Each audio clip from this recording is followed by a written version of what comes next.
Ah, there it goes. Science! Welcome back to another thrilling installment of Cyteen by CJ Cherryh. I'm Fraggoth, and I just realized I messed up my spiel. That's fine. Who cares? Nobody listens to those anyways, I hope. Anyway, one hopes. How long is this next chapter segment? Weather system moving through is doing interesting things to my sinusoidal cavities. That is about as long as what we did last week. Well, last time. Frigate. Let's rock.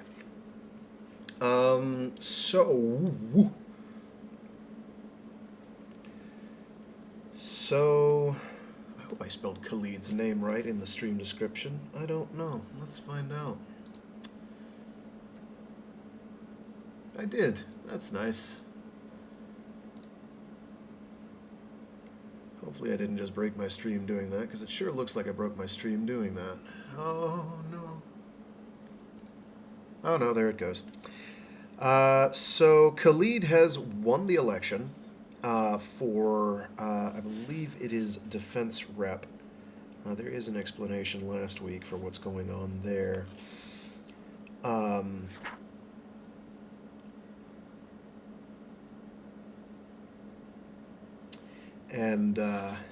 Anyway, he has, I believe he's being one of the head honchos in military intelligence, and he has goals that differ rather drastically from Azov and Lou. Lou, I think, is just generally dying of old age. He's hit the wall. And was not able to keep together a coalition to ensure that Khalid would not get reelected. And Azov is off doing whatever Azov is doing out in space. He's doing things. Anyway, the practical upshot of this is that Reseune's situation could get pretty uncomfortable pretty quickly. Khalid does not apparently like them very much, and would rather they become not an independent principality of sorts, or independent faction. Now,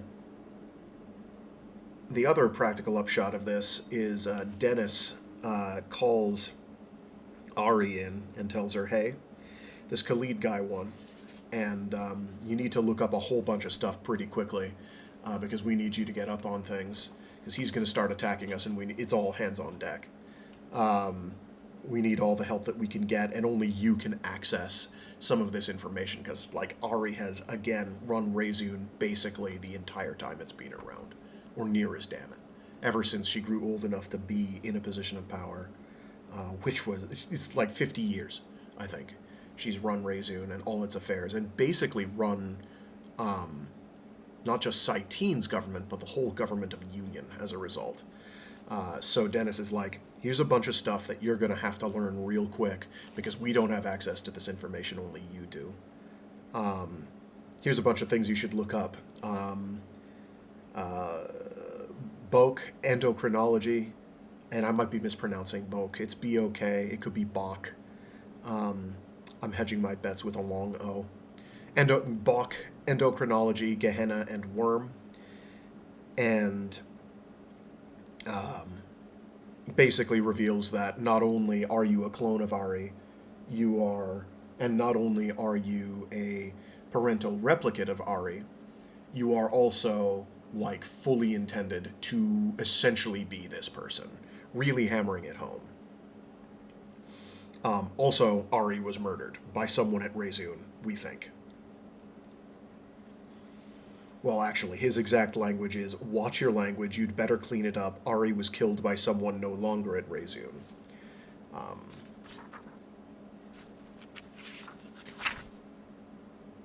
Anyway. The politics are proceeding apace. And, things are amoverating. Anything else salient? Nah, that's probably the biggest. Horse is rideable now. One of the horses is rideable now, so that's nice. That's nice. Oh, right.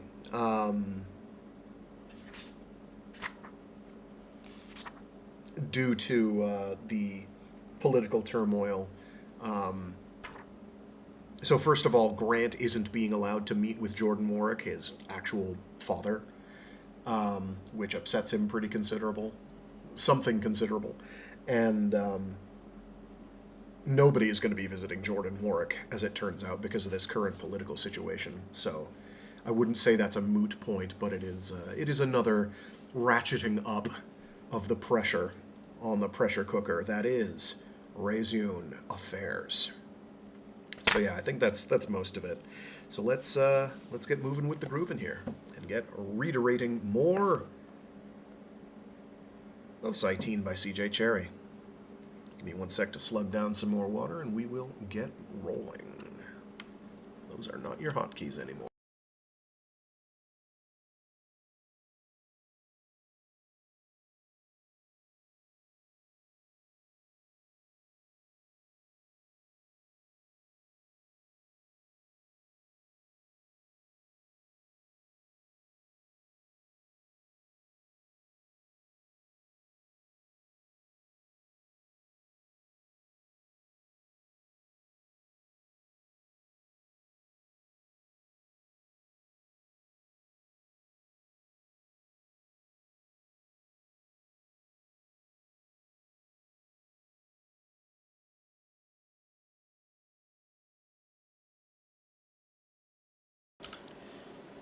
Archives.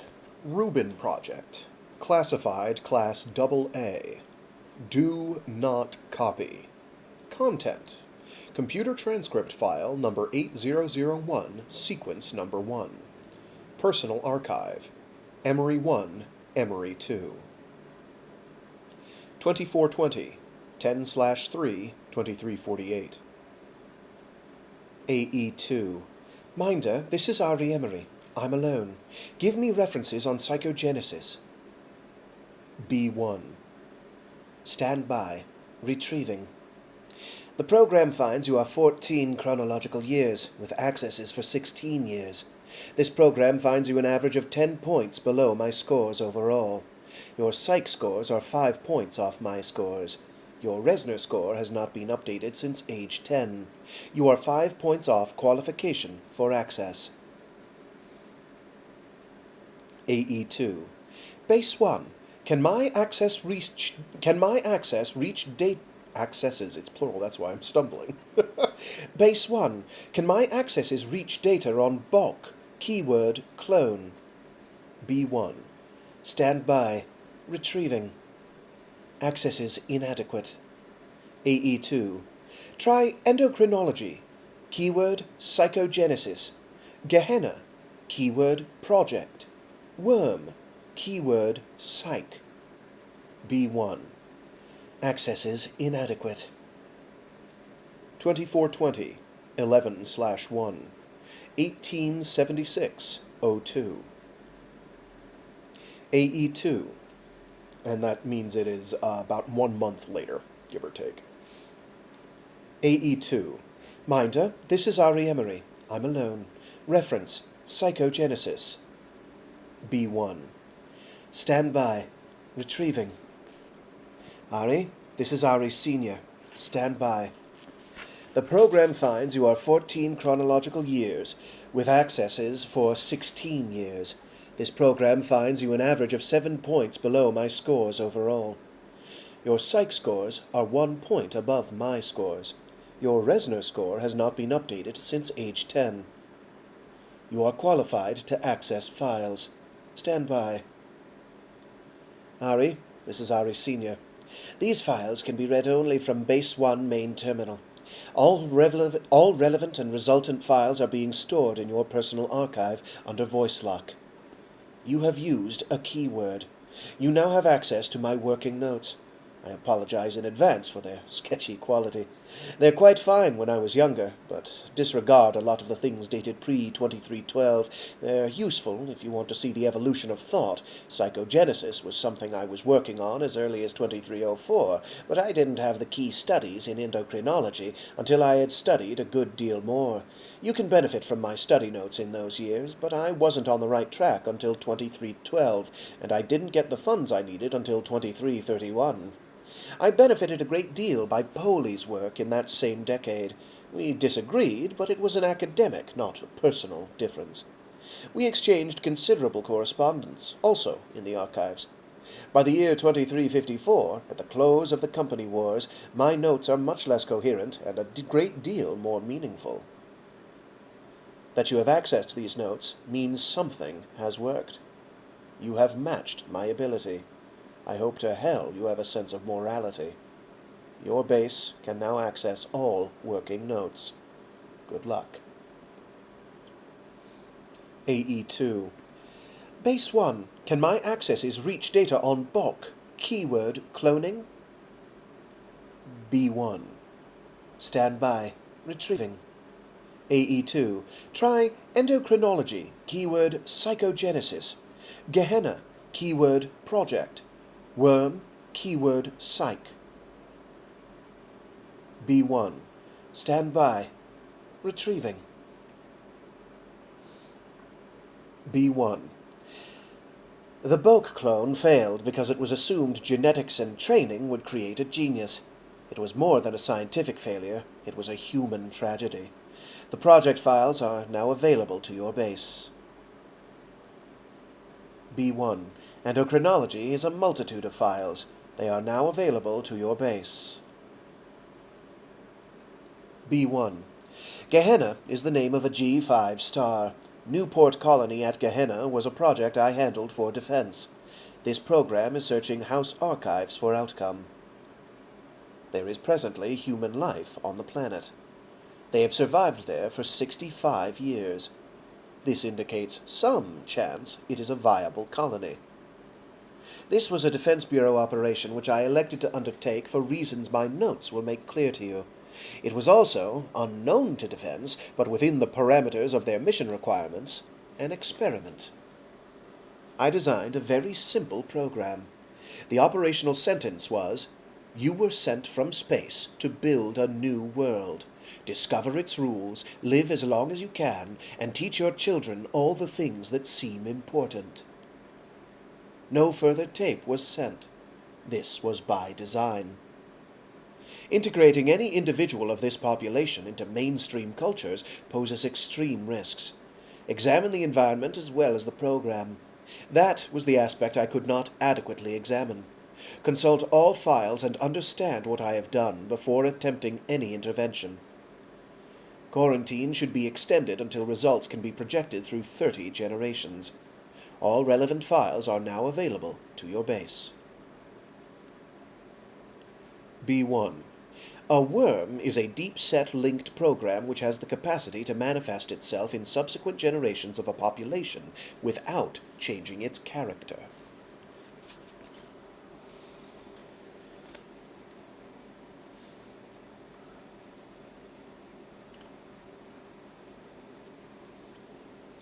Chapter 11.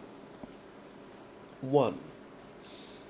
The lenses crowded close on each other, a solid phalanx of cameras bristling with directional mics like ancient spears.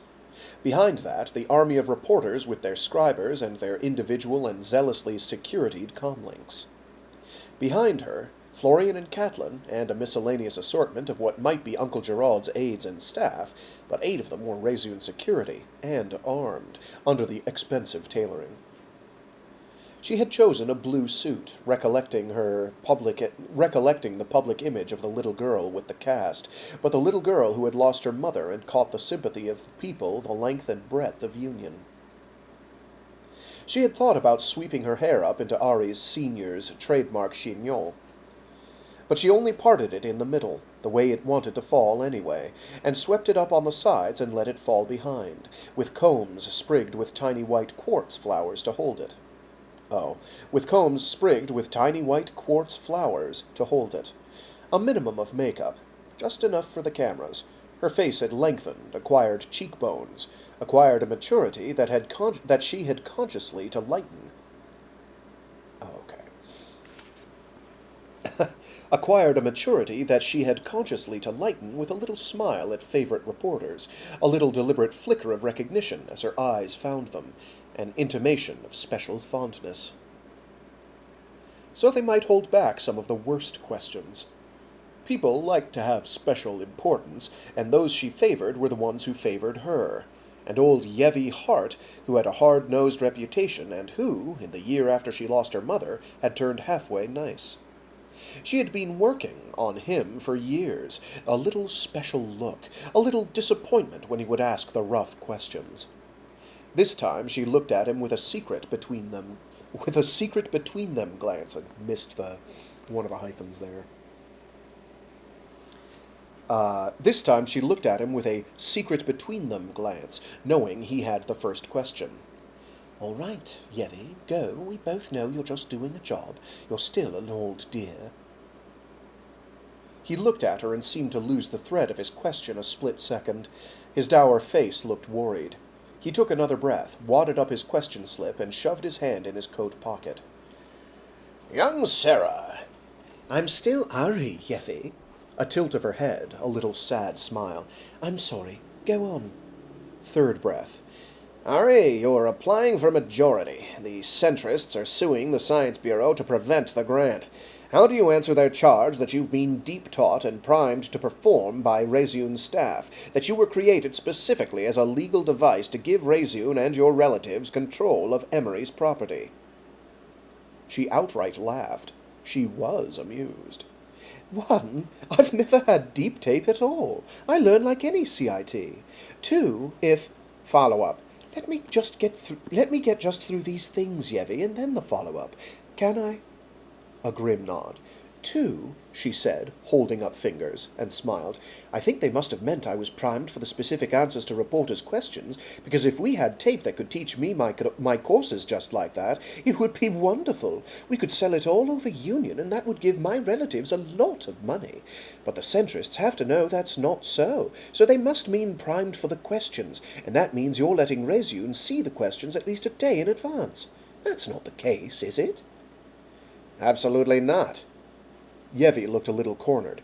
"But if—" "Three." Another finger.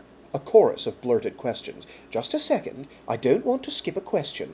Sir Corain says my relatives created me as a puppet to let them control my predecessor's estate. They say I shouldn't have my majority because it's just a trick to maintain a cover-up about Emery's involvement in Gehenna. That's really two questions. A, if I get my majority, I own the rights. My relatives don't. And that means they actually lose their control of them, legally. They will go on advising me, but any business person gets advice in technical things like investments and research, and that doesn't mean the advisors own him. There's more than my relatives at Reseune. There are thousands and thousands of people I need to listen to, the way my predecessor did, even when she was sitting in council. B, Ari, just let me get the other part of the question. Then the follow-up. I want to do all of them. B, that getting me my majority is a trick to cover Emery's involvement in Gehenna. I have access to the Gehenna notes, and I'm perfectly willing to testify to the council as soon as I have my majority. Until then, I'm a minor, and I can't. So it seems to me that the centrist suit is covering up things, because if they really want to know what I know, why are they trying to keep me from being able to go under oath? Those files are under my voice lock, and not even computer techs could get them out without messing things up and maybe losing real important pieces of it, just gone for good. Not even my relatives have read the Gehenna files. I'm the only one who has them, and Sir Corain is filing suit to keep me from being able to testify." The reporters all started yelling. She pointed at Yevi. "Yevi still has his follow-up." Yevi said, "What would be the reason?" which was not his original follow-up, and some of the other reporters objected. "I wish I could ask Sir Corain," she said. "Maybe there's something in there." Follow-up. "Yevi, I have to get to this, Miss Sarah. She's been waiting." "What keeps your uncles from reading the files?" Ouch. Good question. "Me. I have a special program my predecessor left for me. My voice is a lot like hers, and my gene set is hers, so when I was old enough to identify myself to the computer, it opened up these areas. But it's got a lot of security arrangements, and it won't let me access if there's anybody else going to hear, and it can tell." "Follow-up!" the woman yelled over the shouting. "Can't you record it with a tape or something?" Another good question. Remember this, woman, and be careful. I could if I was going to allow it, but I'm not going to. My predecessor went to a lot of trouble. My predecessor went to a lot of trouble about security, and she warned me right in the program that I had to take that very seriously, even about people I might trust. I did, even if I didn't understand, and nobody at Reseune tried to get me to tell what there was either. What was there either. And nobody at Reseune tried to get me to tell what was there either.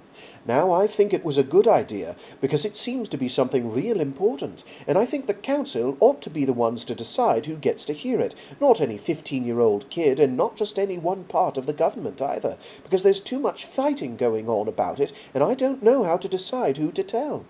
The council is supposed to decide things like that. That's the way I understand it. Sir Ibanez, can you tell us if there is anything in the files that you think would damage the reputation of your predecessor?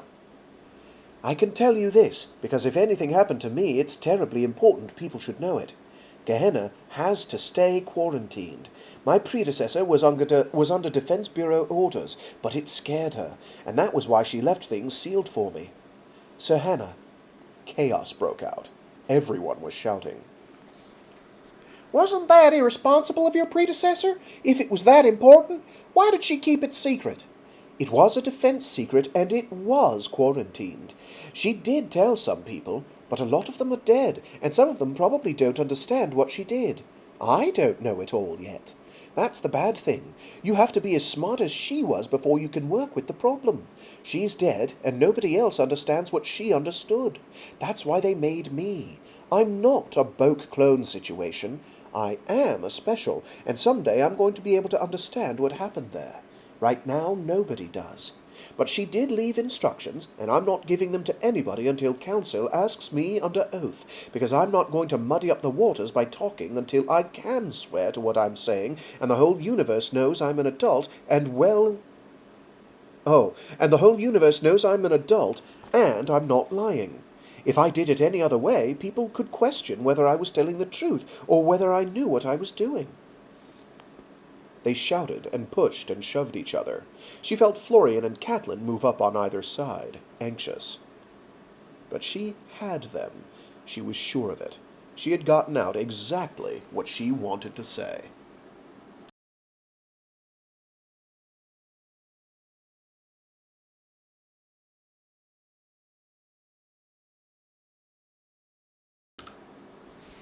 Two. Release the damn broadcast! Corraine yelled into the securityed phone at Khalid's chief of staff, who swore Khalid was not available. God, I don't care if he's in hell. Get hold of him and get that release, you damn fool. It's gotten to my office, and 35 top reporters sent it down line. What do you mean, security hold?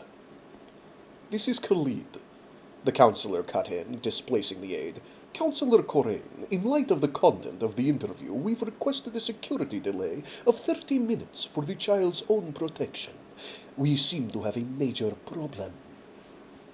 We have a major problem. The longer that hold stays on, the more the hold is going to become news, Counselor, and the longer it stays, the more they're going to ask why. We can't stop that broadcast. Assuredly we can't. There were too many news feeds. I told you not to allow the interview. A minor child is making irresponsible charges on extremely sensitive matters with international implications. I suggest we answer this with a categorical denial. It would have been foolhardy not to allow it. You can't keep the news services away from the kid, and you saw what she can do with innuendo. She's obviously well instructed. Instructed? Hell, Khalid. Take that damned hold off! There was a long silence on the other end. The hold will go off in 15 minutes. I strongly suggest you use the time to prepare an official statement. On what? We have nothing to do with these charges. Again, a silence. Neither have we, Counselor. I think this will require investigation. It was a securityed line. Any communication could be penetrated if one could get access to the installers. or to the other end of the transmission. I think it will, Admiral. There will be a centrist caucus in 1 hour. I hope you will be prepared to explain your position. 1 sec. More Twitch bots be banished to the nether realm. The darkest part of the ether to you. It's completely without substantiation, Khalid said to the cameras on the office vid, while Corain rested his chin on his hand, glancing between the image on the screen and the news feed that an aide slipped under his view. NP, Defense Bureau spokesman, declines comment on action, and CP, Khalid calls charges fabrication. Nothing in those files to substantiate any continued quarantine order. It's exactly what I say. Gerard Nye has come up with a piece of fiction, an absolute piece of fiction, and tape-fed it to a minor child who is in no wise fit or competent to understand the potential international repercussions. This is a reprehensible tactic which seeks to use the free press to its own advantage. Utterly, utterly fabricated. I ask you, consider whether we will ever see documentation of the child's representations. Files which a 15-year-old girl maintains she alone has seen, which she cannot, I say cannot, produce unless others produce these putative files for her. Files which an impressionable 15-year-old child maintains were left for her by her predecessor. I will tell you, Sari, I will... She throws a new one right in the middle of a goddamn speech. Sarai? I don't know if it's a long eye or a short eye. Seri? S-E-R-I, for anyone who's wondering. As opposed to S-E-R, as opposed to S-E-R-A, as opposed to M apostrophe S-E-R/R-A.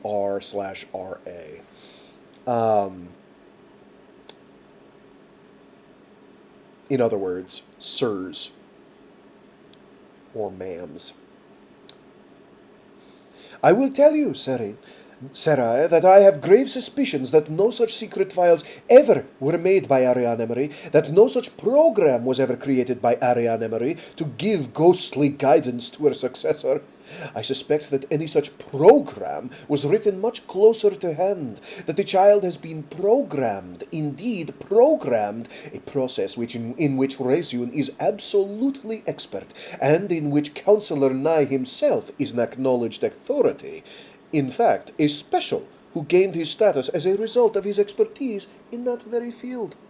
The child is a pawn created by Reseune to place legal and emotional obstacles in the way of matters of paramount national interest, and callously used and manipulated to maintain the privilege of a moneyed few whose Machiavellian tactics now bid fair to jeopardize the peace. Reporters were waiting at the hotel. "Are you aware," someone shouted, "of Khalid's accusations, Councillor Nye?" "We heard them on the way over," Uncle Gerard said, while security maintained them a little clear space in the foyer, while cameramen jostled each other. "I have an answer," Ari said, ignoring Florian's arm as he tried, with other security, to get her and Uncle Gerard on through the doors. "I want to answer him. Can we set up a conference room?"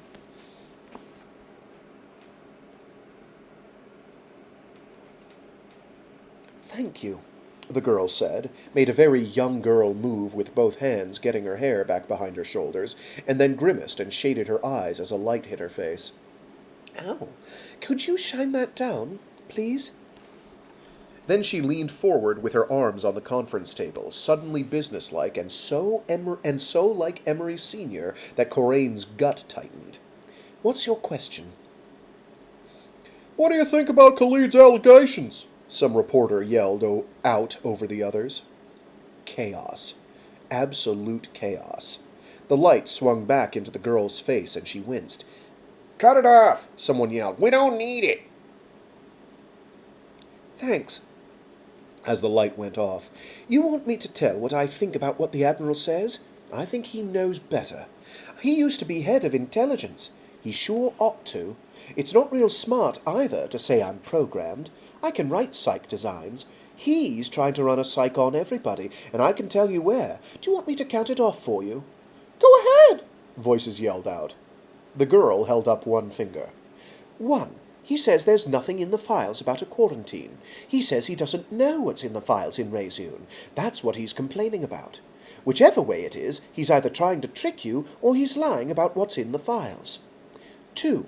He says my uncle tape-fed me the stuff. He doesn't know any such thing, and in fact, it's not true. 3. He says I don't understand what it could mean in international politics. Unless he knows what's in those files, he doesn't know as much as I do what it could mean. 4. He makes fun of the idea my predecessor left a program for me. That's a psych. That's a psych. Funny stuff breaks your concentration and makes you not think real hard about what he's really saying, which is that it's impossible. It's certainly possible. It's a simple branching program with a voice recognition and a few other security things I don't want to talk about on vid, and I could write it except for the scrambling. And I could write it except for the scrambling, and that's something my own security understands. He's 15 too. I'm sure Councillor Khalid does, if he was in intelligence, so it's pure psych. 5. He says my uncles write all the stuff. That's a psych like the first one, because he can just say that and then everybody wonders.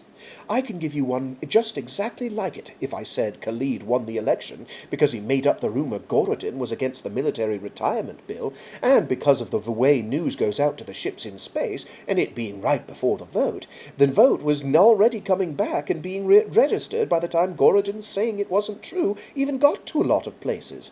I heard that on the news, but I guess people forget who it is that makes up lies.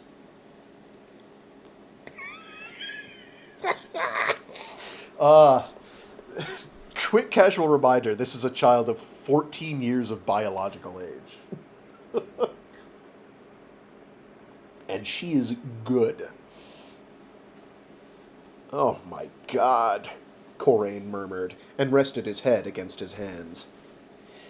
I think that's done it, Della Rosa said. I'd advise, sir, we hold a caucus without defense. I think we need to draw up a position on this.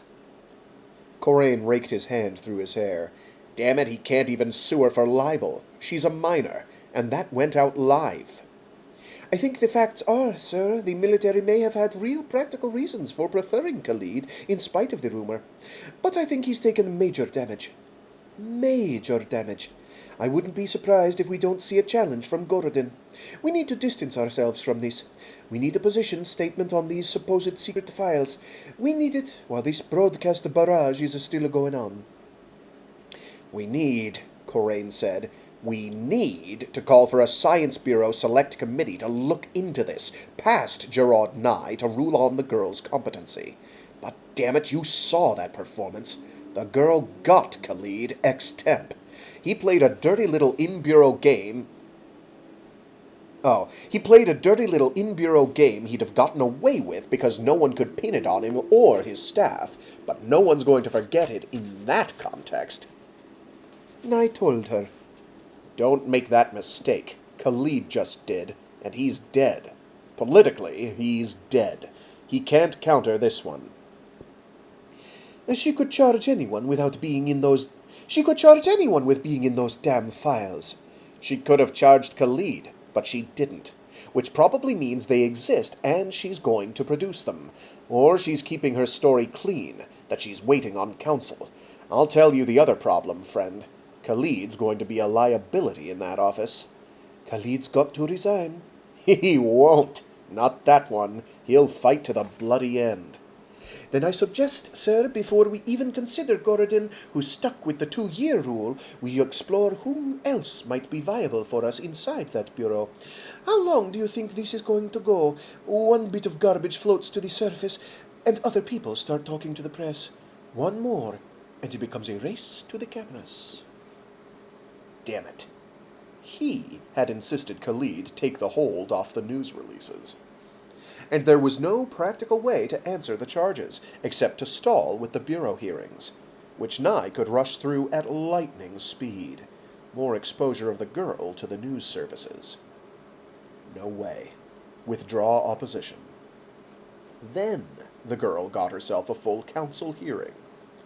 And the repercussions of revelations on Gehenna went to the ambassadors from Alliance and from Earth. The girl was not bluffing. "One thing," he said as De La Rosa was leaving, "one thing she absolutely beat him on. Find somebody in defense who makes speeches people can understand, for God's sake."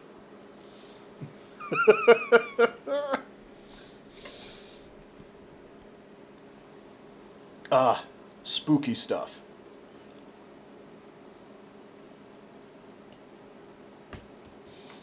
Three. Justin watched and watched every nuance, every shift in the replay. He had missed the whole afternoon, buried in the sociology lab, and he watched it now, once and twice, because the keyword response in the vid recorder had gotten all the references to the hearings, to Ari, to all the principals.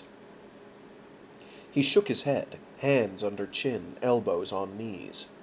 "Remarkably accurate retention," Grant said, behind him on the couch.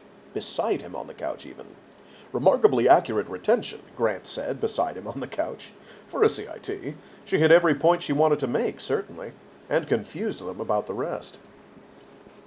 The tape reached Khalid's second refutation, the cold, passionless statement that Ari had been prompted with that accusation by Gerard Nye, that Gerard used her as his voice because it was otherwise actionable. Justin shook his head again. "He may have given it to her, but the kid's sense of timing is impeccable." "Khalid mistook his opponent," Grant said. "He thought it was Gerard all along." "Vid off," Justin said, and there was silence in the room. Grant reached across and shook at his knee. "Do you think Khalid is capable of harming her?" "I think that man is capable of anything. I don't know. He won't move on. He won't move on her. She's too hard a target. I'm going to call Dennis." "Why?" "CIT craziness. Politics. She's too hard a target. Jordan works for defense." Grant's face went expressionless, then showed shock. "I don't think we should put that through the minder. We should go to him." "How in hell do we get an interview with Dennis at this hour? There's no way he'll open up the door to us." Oh, I had the voices flipped. Oh no! Grant's face went expressionless, then showed shock. "I don't think we should put that through the minder. We should go to him." "How in hell do we get an interview with Dennis at this hour? There's no way he'll open the door to us." "Security," Grant said after a moment. "We ask him to meet us in security."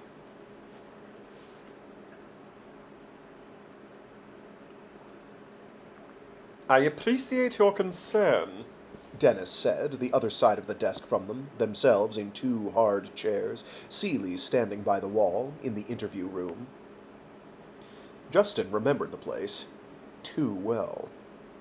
"Sir, I don't call it an irrational fear. Order him not to answer any calls from the base." "We don't need any moves against defense on record," Dennis said. "That in itself could call unwelcome attention to your father. Possibly you're being an alarmist." "Khalid has reason to want an incident, sir, and my father is sitting there without protection. They can tell him damned well anything, can't they?" Dennis frowned, thick fingers steepled, then interlocking. "Seeley, move on it. Now." "Yes," Seeley said, and left. Grant rose from his chair, following Seeley with his eyes. Then the thought came, and Justin stood up, suddenly facing two armed guards in the doorway. "What is he going to do?" Justin asked, looking at Dennis. "That wasn't an instruction. What is he going to do?" "Relax," Dennis said. "Relax, son. Sit down, both of you. There are contingency plans. You're not the first one to think of these eventualities. Seeley understands my meanings perfectly well." "What contingencies?" "Dear God, we certainly don't intend any harm to your father. Sit down, please. You have a very active imagination tonight." "What is he going to do?" "He's simply going to go to the front desk and they'll transmit a code, which you don't need to know, which simply advises Planis Lab to go on extreme alert. That means Reseune Security trusts no one who is not Reseune Security, and no one comes in or goes out who's not Reseune Security. We simply claim a laboratory incident. Very simple. Since Jordan has the highest level security flag at Planis, rest assured he's not available to any calls except from us. Sit down. Justin sat, and Grant did. There. Dennis sighed. Thank you. I appreciate your level of paranoia, Justin. It's finely honed, God knows. I never undervalue a good set of nerves. Storm sense. Seeley never needs the weather warnings. Isn't that an odd thing, in a mind so rational? What did you think of her?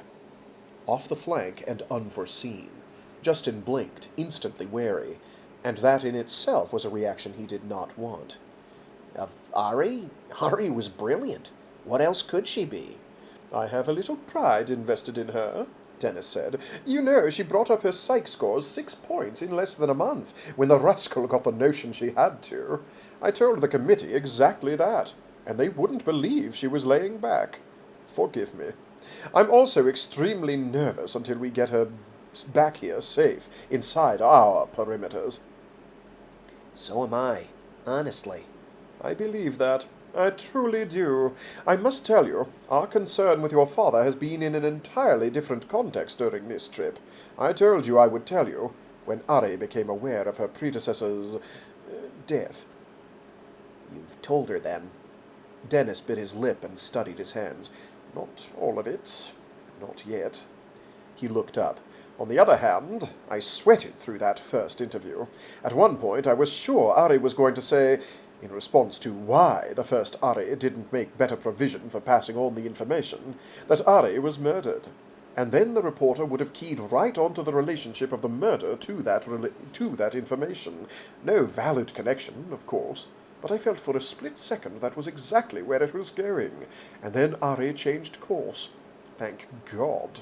I really don't want her to hear the words, the Warrick case, for the first time, in front of the cameras, or in the hearings.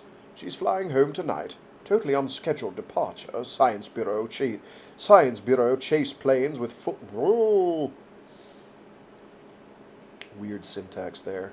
Totally unscheduled departure. Science Bureau chase planes with full radar coverage. You see, we're likewise very paranoid. Gerard is, I think, going to break the news to her on the way. So I've warned you.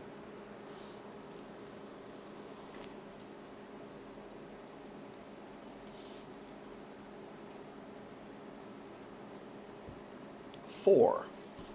Ari, Gerard said, settling into the seat Florian had vacated for him, across from her, while Reseune 1 flew through the dark and there was nothing but stars out the windows. Stars, and the running lights of the planes Gerard said were flying with them. Because they had to worry about electronic interference and all sorts of things that even Florian and Catelyn frowned over. Because they had challenged a very dangerous, very desperate man who had all kinds of contacts, and because the world had crazy people in it who might try something and try to blame it on defense. She would be very glad, she thought, when she felt them touch down at Reseune. Enemies didn't much bother her, except the kind who might aim another plane at you, or take out your navigation, or who might be defense trying to blame it on extremists, or extremists trying to blame it on defense. "We're doing fine," Uncle Gerard said. "Radar's perfectly clear. Our escort is enough to keep them honest. I imagine you're anxious for your own bed tonight." "Oh, damn, we've got the minder checkout to go through when we get back to the apartment, and Florian and Catelyn are as tired as I am. I just want to go to bed, and I can't sleep." "I did worry today," Gerard said, "about one thing I was afraid they were going to throw at you. That we really haven't wanted to go into. But I think, and Dennis thinks, I've talked with him on the Bureau system, that you need to know." God, get to it. "You know your predecessor was murdered, and that it was somebody in Reseune. Who? A man named Jordan Warrick." She blinked and felt the sting of exhaustion in her eyes. There was only one Warrick at Reseune she had ever met. Who's Jordan Warrick? "A special, the absolute authority in educational design, Justin Warrick's father." She rubbed her eyes and slid up a little in her seat, looking at Gerard. "I didn't want you to find that out in front of the cameras. I certainly don't want you to find it out from council next week. Jordan and Ari had personal and professional difficulties, and political ones. He accused Ari of tampering with his work and taking credit from him, as he saw it. They quarreled. Do you want to hear this in detail? She nodded. Most likely, and he claims this was the case, it wasn't premeditated. They fought, a physical fight, and she hit her head, at which point he panicked and tried to cover up what had happened. It happened in the cold lab down in Wing 1 basement. The section is very old, the cryogenics conduits are completely uncovered. He created a break, blew the line, shut the door. It still swings. It has to do with the way the building's settled, and the door is unfixable, but we've disabled the lock. In short, Ari froze to death in a release of liquid nitrogen from a pipe rupture. It was relatively painless. She was unconscious from the blow. Jordan Warrick, being a special, had a council hearing. It was an absolutely unprecedented case. Specials don't commit murder. And his mind, whatever his faults, is protected by law. He did agree to accept a transfer out of Reseune. He lives at Planis. Justin does visit him now and again. Did he know about it? Justin didn't have any idea what was going to happen. He was only 17. He'd attempted, using resources of his father's, to smuggle Grant out of Reseune and into Novgorod. Jordan wanted to get the directorate at Reseune Space, and Grant's status as an X number meant it might have been hard to get him to go with them. But it went wrong. The contacts Justin used, friends of his father, happened to have ties to the abolitionists, who attempted a very misguided intervention with Grant. I've always entertained a private suspicion that Grant figured in the argument Jordan had with Ari. Grant had to be rescued. He was in hospital that night, and in very precarious shape, and Justin was visiting him about the time the murder happened, so there's no question about Justin's whereabouts. He had no idea his father was going to see Ari. He certainly had no notion what his father would do. She felt a little sick at her stomach. He's my friend. He was 17 when all this happened, just 2 years older than you are. None of it was his fault. He lives at Reseune. His father lives at Planis, under a kind of perpetual arrest. You understand, I think, why we've been very anxious about your contacts with him. But he's never initiated them. He's been very careful to follow the rules that let him live at Reseune. He was able to finish his education. He's made a home at Reseune. He causes no one any trouble, and it didn't seem fair to punish him for something which absolutely was none of his doing, or to send him where he wouldn't have the facilities to pursue his work. He's very bright. He's a very troubled man, a very confused one sometimes, but I hope he'll work out his own answers. Most of all, we're worried about the chance he would do something or say something to hurt you, but he never has. Has he?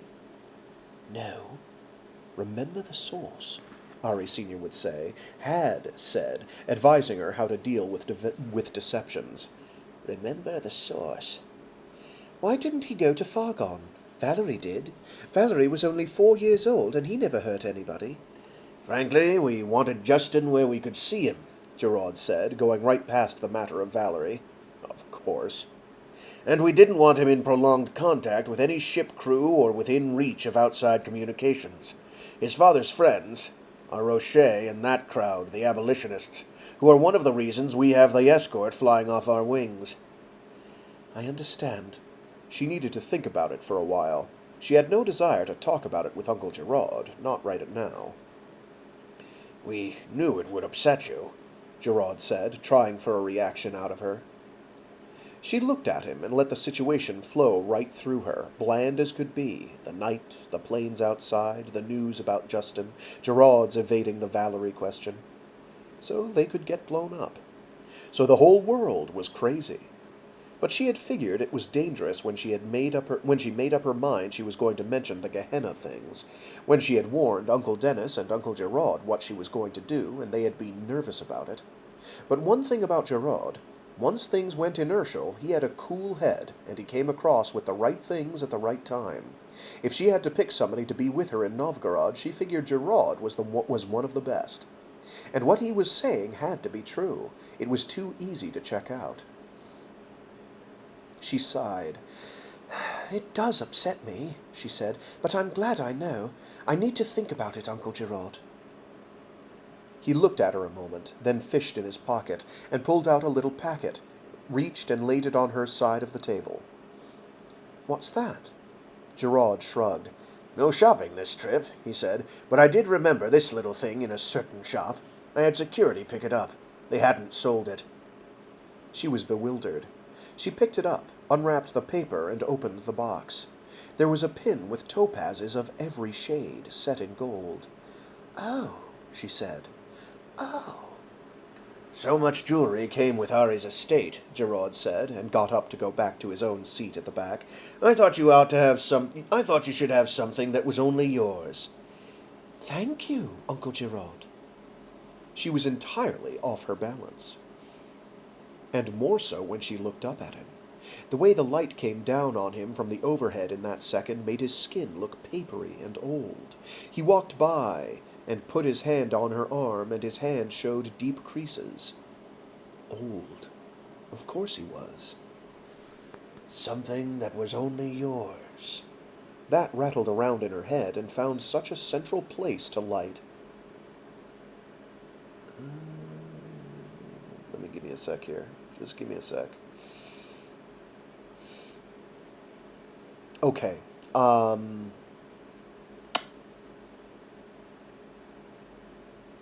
So I think the light she's using here is like when a bird alights on a branch. Perching. But it could be illuminating. It's sort of hard to be sure. I don't really know that it changes how you read the line, but it is open to interpretation. Depending on her psychology, I guess. Anyway, that something that was only yours. That rattled around in her head and found such a central place to light that she turned the thought over as often as she did the pin, turning all the facets to the light. Whether Gerard had just worked her, or whether it was just that her uncle had this thing about young girls, or maybe a single soft spot that had started back when she was little had just grown along with her, until he finally really had thoughts like that, after all the rotten things he had done. He had got her good, that was sure. One thing that was truly hers. So very few things were. "What is it, Sirrah?" Florian asked, and "It's pretty," he said. "Nice," Catelyn said, coming to take a seat beside her, and reached out a hand to touch it. Of course they were hers. Ari and Ari blurred together and came separate and blurred together again, with very little discomfort nowadays. Ari Sr. had collected real trouble in her lifetime, but that was all right. She didn't like Ari's enemies either. They had murdered Ari, and now she had security with her everywhere and planes flying beside just to be sure she got home, to Ari's bed and Ari's comforts and Ari's Reseune. In all, she didn't mind being Ari, she decided. It was not a bad thing to be. It was a little strange. It was a little lonely a lot of the time, but that was all right. There were enough people to keep it from being too lonely. There was a lot to keep up with, but it was never boring. She would not be Maddie or Stacy or even Amy. Amy closest, maybe, but she'd rather be Ari, all the same, and travel to Novgorod and have Catelyn and Florian with her. Not forgetting that. Amy had no company. Just her mama and her mama's staff, who were no fun. Being Jane would have been all right. She thought about Ollie, suddenly, hurt because he never wrote, but Ollie wouldn't. Ollie was so correct when he had to be. He might not even be alive anymore. People could die at Fargon, and it took so long to find out. She put the pin back in the box. "Put that in my carry, will you?" she said to Florian. "I don't want anything to happen to it." When there was a chance, she would wear it where Gerard could see it. He would like that. "Are you tired, Sirrah?" Catelyn asked. "Do you want us to put out the lights?" "No, I'm fine." But she felt after the lap robe and tucked it up around her, listening to the drone of the engines. She could write to Fargon, but it was not wise right now. Anything she did would make her enemies nervous and maybe put other people in danger, like hanging a sign out over them saying, "This is a friend of mine." Her friends didn't have security to protect them, if they came outside Reseune and Reseune's other holdings. She had to think about things like that now. from now on.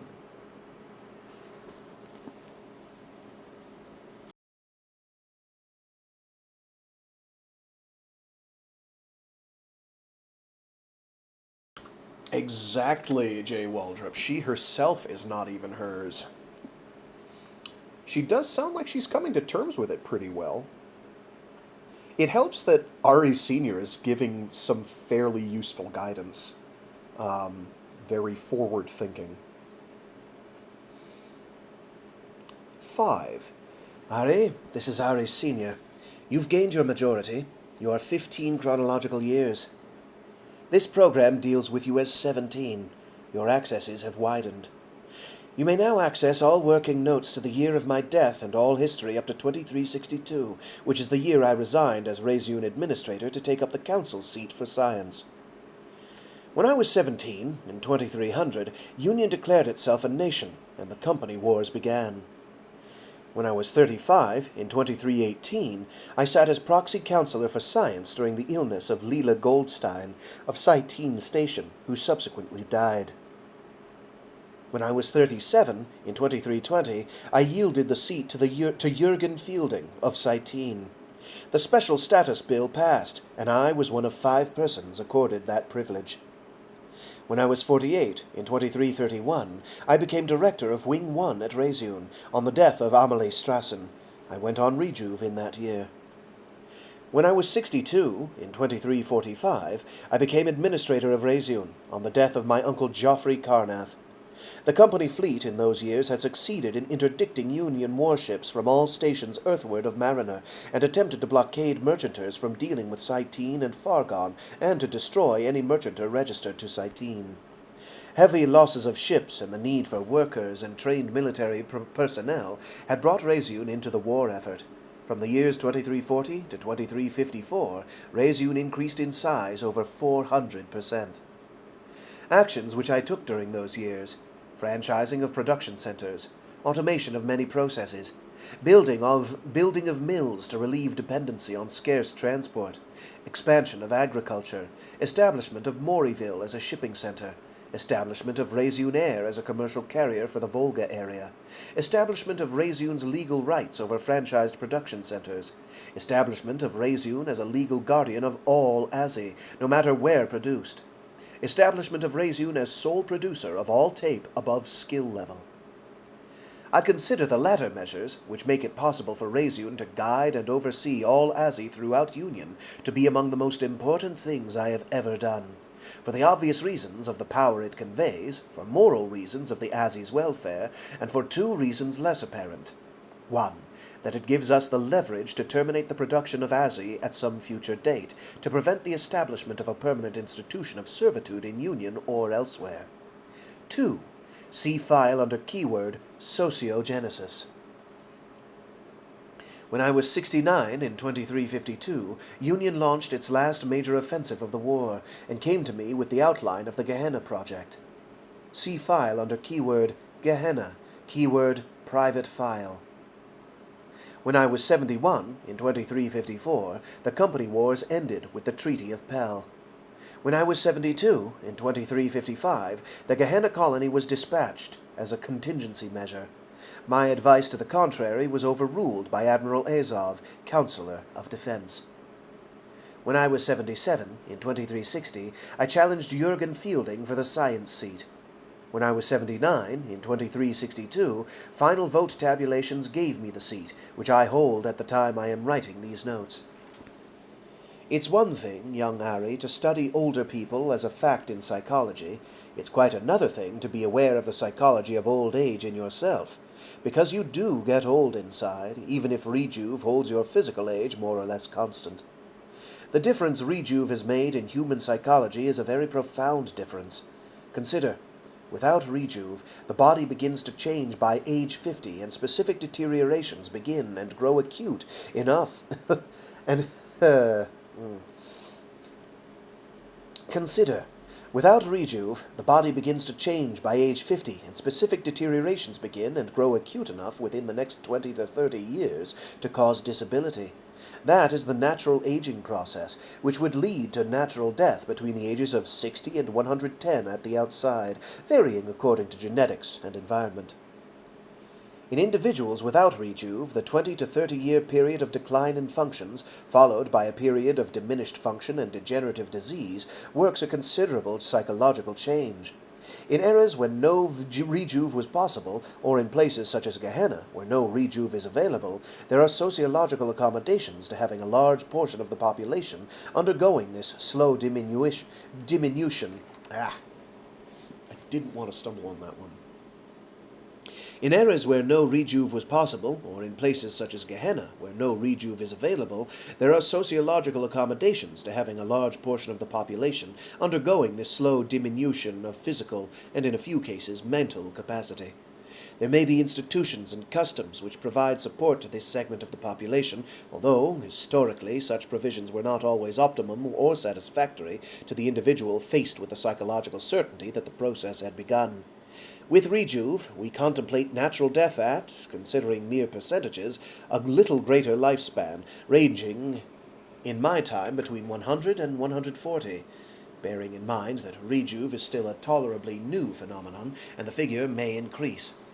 But rejuve was a discovery on Cyteen, was available for the first time during my mother's generation, and the sociological adjustments were still extremely rapid during my early years. Keyword, aging. Keyword, Olga Emery. Keyword, thesis.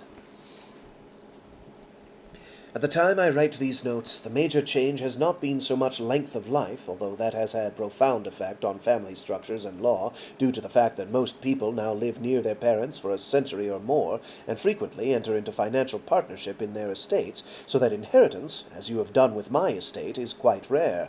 Estates usually progress, rather than leap from one individual to the other nowadays. The major change has been the combination of advanced experience with good health and vitality. The period of decline is usually brief, often under 2 years, and frequently there is no apparent decline.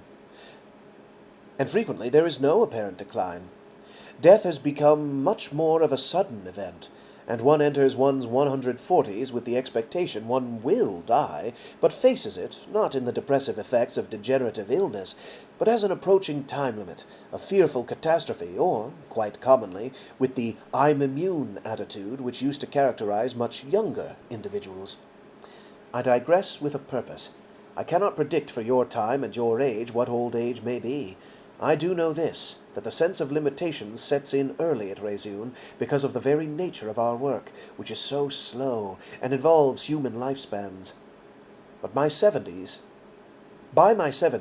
I saw an experiment launched where I knew I might not see the end of. Nuts. By my 70s, I saw an experiment launched which I knew I might not see the end of. And you may not. But that knowledge is something foreign to you at your age. Remember this when you read beyond 2345. Changes happen. Therefore, I have made access to certain keyword areas of my diary slower to access beyond the year 2362, based on a series of examinations this program will administer. I have fears for your psychological health if you attempt to deceive this program in this regard. Expert as you may become at analyzing tests and guessing which answers are key to obtaining more information, I ask you to trust my mature judgment in this, remembering that I write this with the perspective of a woman who knows you in ways no one else does. Even if you know how to trick the program, answer it with absolute honesty. If an emergency arises, and you must get that information, your skill should enable you to lie to the test and get what you need. But bear in mind 2 things. First, as I once told you, this program is capable of protecting Reseune from abuse, and certain attitudes, even if they are pretended, may cause it to take defensive actions. Of course, this means if you are a scoundrel, you can perhaps lie in the other direction, but your psych profile does not presently indicate you are one, or you would not be getting this information right now. Second, I will withhold no part of my working notes, and there will be nothing in those hidden portions that you will need for anything but personal reasons. Last of all, I remind you of this. I am safely dead and incapable of shock. The program will draw a firm line between your fantasies and your real actions as observed through house records. Treat the program with absolute honesty. You will occasionally see a new question surface, as your actions within the house or your chronological age activates a new aspect of the test. Never lie, even if you suspect the truth may cause the program to react. It is designed to detect lies, deceptions, evasions, and various other contingencies, but then I knew I would be dealing with a very clever individual, with my impulses, if I am correct. I will tell you that I have caused deaths and hurt others in my life. I will tell you something terrible. I have a certain sadistic bent I try to control. Self-analysis is a trap, and I have had to do more of it to write this program than I have liked to do. I will tell you that my sexual encounters with CITs have been unsatisfactory from my adolescence onward, that they have inevitably ended in professional antagonism and ended a few valuable friendships, that the events of my childhood, lurid as some of them were, contributed more to my sense of independence and my sense of responsibility toward others, that my uncle was cruel to me and my household taught me compassion. That my uncle was cruel to me and my household taught me compassion. Better. But that my compassion made me vulnerable to others, all CITs, whose egos did not take well to my independence and my intellect, caused me great pain. In plain language, I fell in love about as often as any normal human being. I gave everything I had to give, and I got back resentment, genuine hatred. I tried, God knows, not to trample on egos. But my mere existence challenges people, and I challenged everyone past their endurance. Nothing I could do was right. Everything I did fractured their pride. My Azzy could deal with me, as yours can deal with you, but I felt an essential isolation from my own kind, a sense that there was an area of humanity I would never adequately reach or understand, on a personal level, no matter my brilliance or my abilities. That is a painful understanding to reach at 19. That pain created anger, and that anger of mine helped me survive and create. It drove me into that other aspect of myself, my studies of human thought and... Yes, I read that correctly. It drove me into that other aspect of myself, my studies of human thought and emotion, challenging all my ability, in short, which in turn fed back into the other situation and exacerbated it with lovers yet to come. I think that cycle of sexual energy and anger are interlocked in me to such an extent that I cannot control it except by abstinence, and as you are no doubt aware, abstinence is not an easy course for me. I hesitate even to warn you, because that frustration had an important, even a beneficial effect on my work. I reached a point in my 70s when I had surpassed every mind around me. Jane Strassen, Yanni Schwartz, Dennis and Gerard Nye, and of course Florian and Catelyn were among the friends who still challenged me. But I passed even them. I went more and more inward, and found myself more and more solitary in the personal sense. Then I confess to you that I was extremely happy in my professional work, and I was able to confine my sexual energies to a mere physical release, on a very frequent basis, which, with the satisfactions of my work and the company of a few reliable friends, kept me busy. In some ways I was very lonely, but in the main I was happy.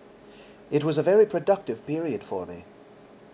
But now, above a century, I know that I am launched on projects none of which I will finish, that I am doing things that may save humankind or damn it, and I will never know the outcome. Most of all, that anger drives me now, impatience with the oncoming wall, impatience with time and the limits of those around me. There is no chance to stop and breathe or rest. I can no longer travel freely, no longer fly. The dream I had of seeing space is something I have no right to indulge in, because security is so difficult, and finishing this work is so important. Sex used to relieve the tensions. Now it interlocks with them, because the anger is linked with it and with everything I do. The most terrible thing, I have hurt Florian. I have never done that in my life. Worse than that, I enjoyed it. Can a child understand how much that hurt? Worst of all, Florian understands me and forgives me. Whatever you do, young Ari, use the anger. Don't let it use you.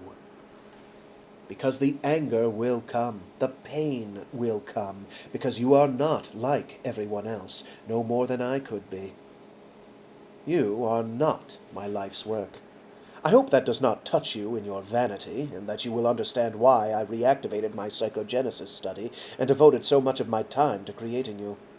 My life's work is not psychogenesis, but sociogenesis, and no one but you has ever heard that word in any serious context. I have shifted the entire course of humanity by the things I have done. Your own unique perspective as a psychogenetic replicate can tell you something of the damage that might be done to Union if people became aware of what I have done. It had to be done by everything that I saw. But I worked increasingly alone, without checks and without consultation with anyone, because there was no one who understood what I understand. I can tell you in capsule form, young Ari, as I have told the press and I told the council repeatedly. But few seem to understand the basics of what I am saying, because it runs counter to short-term goals and perceptions of well-being. I have not been able to model simply enough the complex of equations that we deal with, and I fear demagogues. Most of all, I fear short-term thinkers. The human diaspora, the human scattering, is the problem, but centrism is not the answer. The rate of growth that sustains the technological capacity that makes civilization possible is now exceeding the rate of cultural adaptation, and distance is exceeding our communications. The end will become more and more like the beginning, scattered tribes of humans across an endless plain, in pointless conflict, or isolate stagnation, unless we can condense experience, encapsulate it, replicate it deliberately in CIT deep sets, unless psychogenesis can work on a massive scale, unless it can become sociogenesis, and exceed itself as I hope you will exceed me. Human technology as an adaptive response of our species has passed beyond manipulation of the environment, beyond the manipulation of our material selves, beyond the manipulation of mind and thought. Now, having brought us out of the cradle, it must modify our responses to the universe at large. Human experience is generating data flow at a rate greater than individuals can comprehend or handle, and the rate is still increasing. We must begin compression. We must compress experience in the same way human history compresses itself into briefer and briefer instruction, and events on which all history depended rate only a line in passing mention.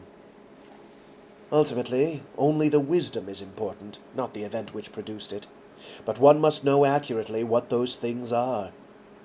One must pass the right things on. Experience is a brutal and imprecise teacher at best.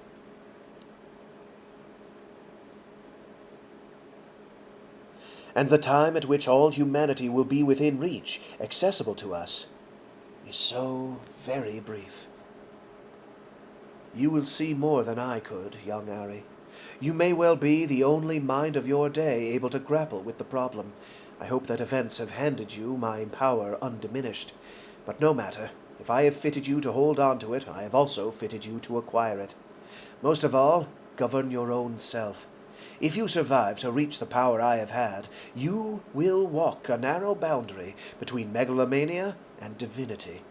Or you will let that anger reach humankind, or you will abdicate in cowardice.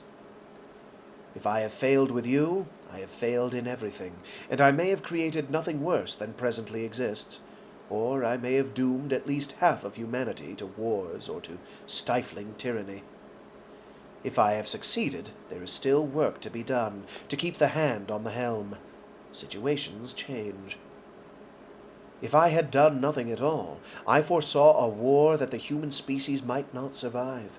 Too much of it resides only on 2 planets and depends on too few production centers. We are too young in space, our support systems are still too fragile, and our value systems still contain elements of the stone axe and the spear. That conviction is the only moral assurance I will ever have. Study the company wars. Study the history of Earth. Learn, what we are capable of. Study Gehenna. This program has ascertained recontact has been made. People have survived there. Its generations are shorter than ours. Gehenna is the alarm system.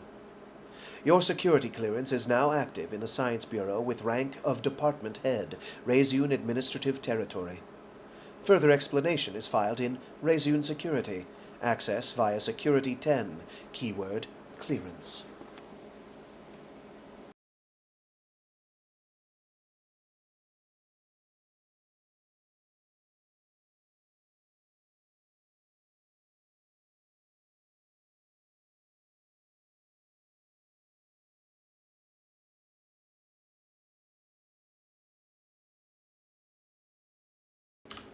Six. No, sir. Ari said, hands folded on the table. The microphones picked up her voice and carried it, making it huge, a caricature of a young girl's voice. She sat by herself at a table facing the 9. Uncle Gerard sat in the science seat. There were Nazir Harad and Nguyen Tien, Ludmilla DeFranco, Jenner Horogo, Mikhail Corain, Mahmoud Chavez, and Vladislav Khalid. Whose looks toward her were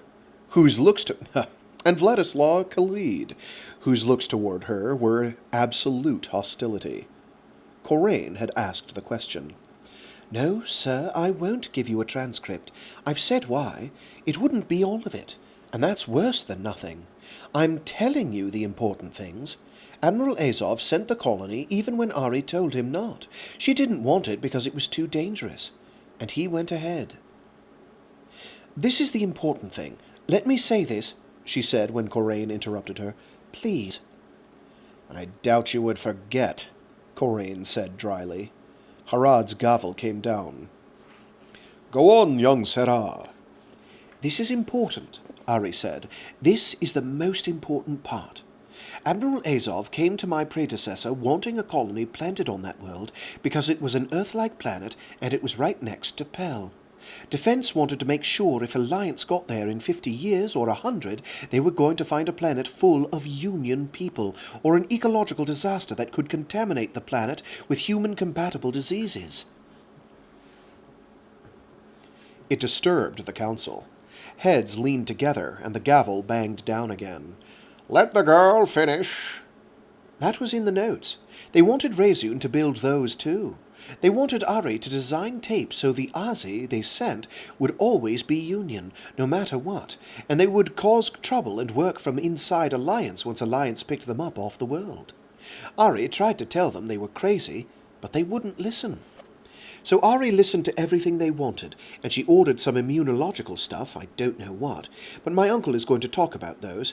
What they essentially did was use viruses to transfer material, and that was all done pretty much like we use for genetic treatment. And they picked some things they hoped would just help the colonists' immune systems, but there was another contractor Ari didn't trust, and she didn't know what they might dump onto Gehenna that Reseune didn't know about. Do you know the name of that contractor? Corain asked. It was Fletcher Labs. It was May of 2352. That's all she knew. That made the councillors nervous. An aide came up and talked to Khalid. Several others took the chance. But she was in charge of actually organizing the colony, Corain said when things settled down. Describe what she did. She was in charge of picking the Asi and training them, and she did the main instructional tape. They wanted her to do all this stuff you can't do, like all these buried instructions. What she did, she made the primary instruction deep tape, and she axed the Asi's contracts in a way that meant if there weren't any CITs, they were contracted to the world itself. She disregarded the Defense Bureau's instructions. That's what you're saying. If she'd done what the military wanted, the whole colony would likely have died out. Or if they lived past the diseases, the 3rd or 4th generation would be really dangerous. Psych sets interact with the environment. They didn't want to hear that. Time, Chairman Harad said. Councillor Chavez of Finance. You consider you're qualified to pronounce on that, Chavez said, following up. Sir, that's a real basic. I don't care if it's basic, Chavez said. You're consistently reading in motives, or you're attributing them to people only one of whom you know anything about, and you're not making it clear where you're quoting and where you're interpreting. I'm talking about your predecessor, young Sarah, who is the one whose notes you're supposed to be testifying to, not your own interpretations of those notes. Yes, sir. Ari drew a long breath and restrained her temper behind a very bland look. I won't explain, then. I suggest you respect this body, young Sarah. You attained your majority last week. It means, young Sarah, that you are obliged to act as an adult. She looked at Counselor Chavez, folded her hands again, and sat there. Go on, young Sarah, Harad said. Thank you, Sir Chairman. I'm sorry. I'll explain only if you ask. Ari wasn't technical about it. She said, quote, Defense insisted. I explained the hazards of environmental interactions in considerable detail. Their own psychologists tried to make them understand what I was saying. Unfortunately, the admirals had already made up their minds. The system of advancements in the military makes it damn near impossible for a Defense Bureau bureaucrat to back off a position. Even if, Young Sarah, Chavez said, the Council has limited time. Could we omit the late Councillor's profane observations? Yes, sir. Go on. That was the answer. You didn't answer. Let me pose the question again. What specifically was Emery's argument to defense? I can't answer without explaining. What did Emery say? She said they shouldn't do it because the environment would affect the psych sets, and the tape couldn't be readjusted for the situation. And Defense couldn't tell her enough about the environment. That was the first reason she said they were crazy. She knew that when she made the original design. Why did she do it in the first place? Because she did it during the war. If humanity had wiped itself out of space and gotten the planets too, it was one more place humanity might survive. It was real dangerous, but it wouldn't matter if they were it wouldn't matter if they were the only ones. What was the danger? You're going to get upset if I tell you again. Tell me. Letting a psych set run in an environment you don't know anything about. Do you want me to explain technically why that's dangerous? The expansionists all laughed behind their hands, even Tien, who was centrist. Explain, Chavez said with a surprising lot of patience. She decided she liked him after all. He was not stupid, and he could back up when he got caught. Deep tape is real simple and real general. It has to be. If you make aggression part of the set, and they're in an environment that threatens them, they'll expand the aggression all over everything, and it'll proliferate against the rest of the sets all the way to the surface. Or if you put in a block against aggression, it could proliferate the same way, which they couldn't take care of themselves. Deep tape gets all the way down to which way you jump when something scares you. It hits the foundation of the logic sets, and it almost has to be slightly illogical, because on pure logic you don't move till you understand it. The deep sets are a bias toward fight or flight, things like that. And the Defense Bureau didn't give Ari Senior any chance to design real deep sets that might be a whole lot better for Gehenna. They came in and wanted her to program adult military-setted Azi to colonize, and they wanted it in 1 year. She said that was garbage. She argued them into taking a mix of soldiers and farmers. So she composed a gene pool of types that might have all the skills and the deep sets she figured might hold some right answers to the environment, whatever it was. In other words, she lied to the Bureau. She had to. They were going to throw their own Azi onto the work without her help. Onto the world? I don't know how I misread that. She had to. They were going to throw their own Azi onto the world without her help, and they were telling their own psychology branch to break the law and try to run a deep-set intervention on them. Their own psych people said that was stupid, and some of them were threatening to talk to the council, but Admiral Azov told one of them he could end up on Gehenna himself if he kept objecting. That's what the man told Ari. Then she thought about bringing it to council, but she thought about the chance of the whole human race getting wiped out, and that was when she made up her mind to go along with it, but to do it safer than Defense was going to do it. She couldn't just go back and mind-wipe all those Azzy and start over. That was another crazy suggestion the military had. Reseune didn't have enough facilities. And you don't recover from mind-wipe that well.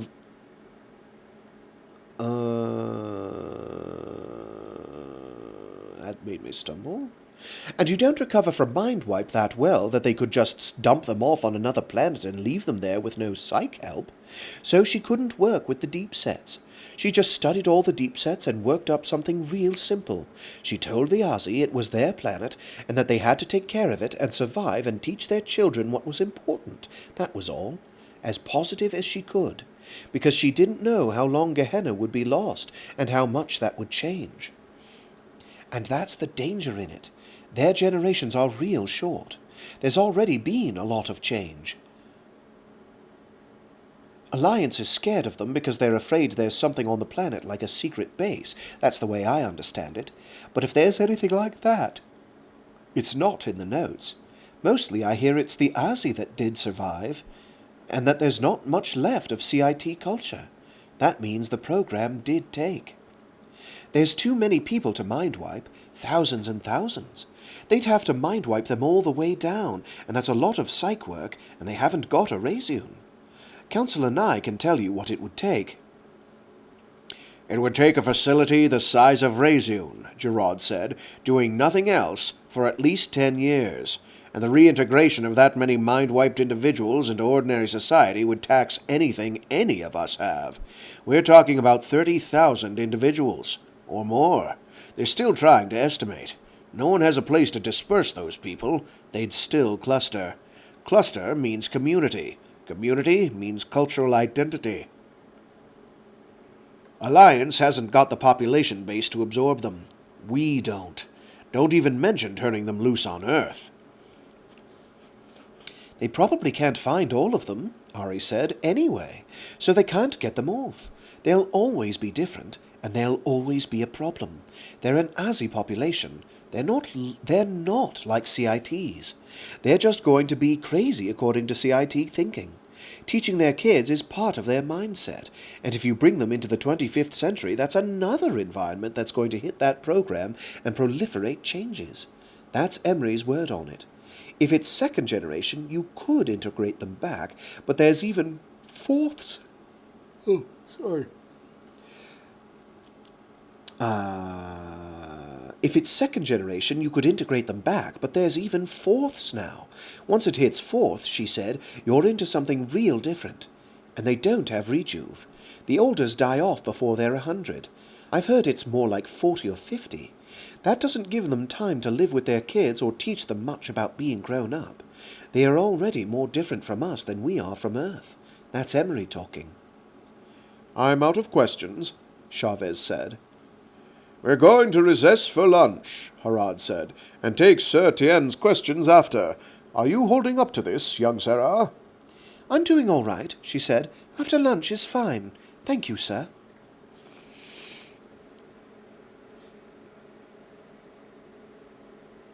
Oh, it's pronounced Gwyn? Sorry.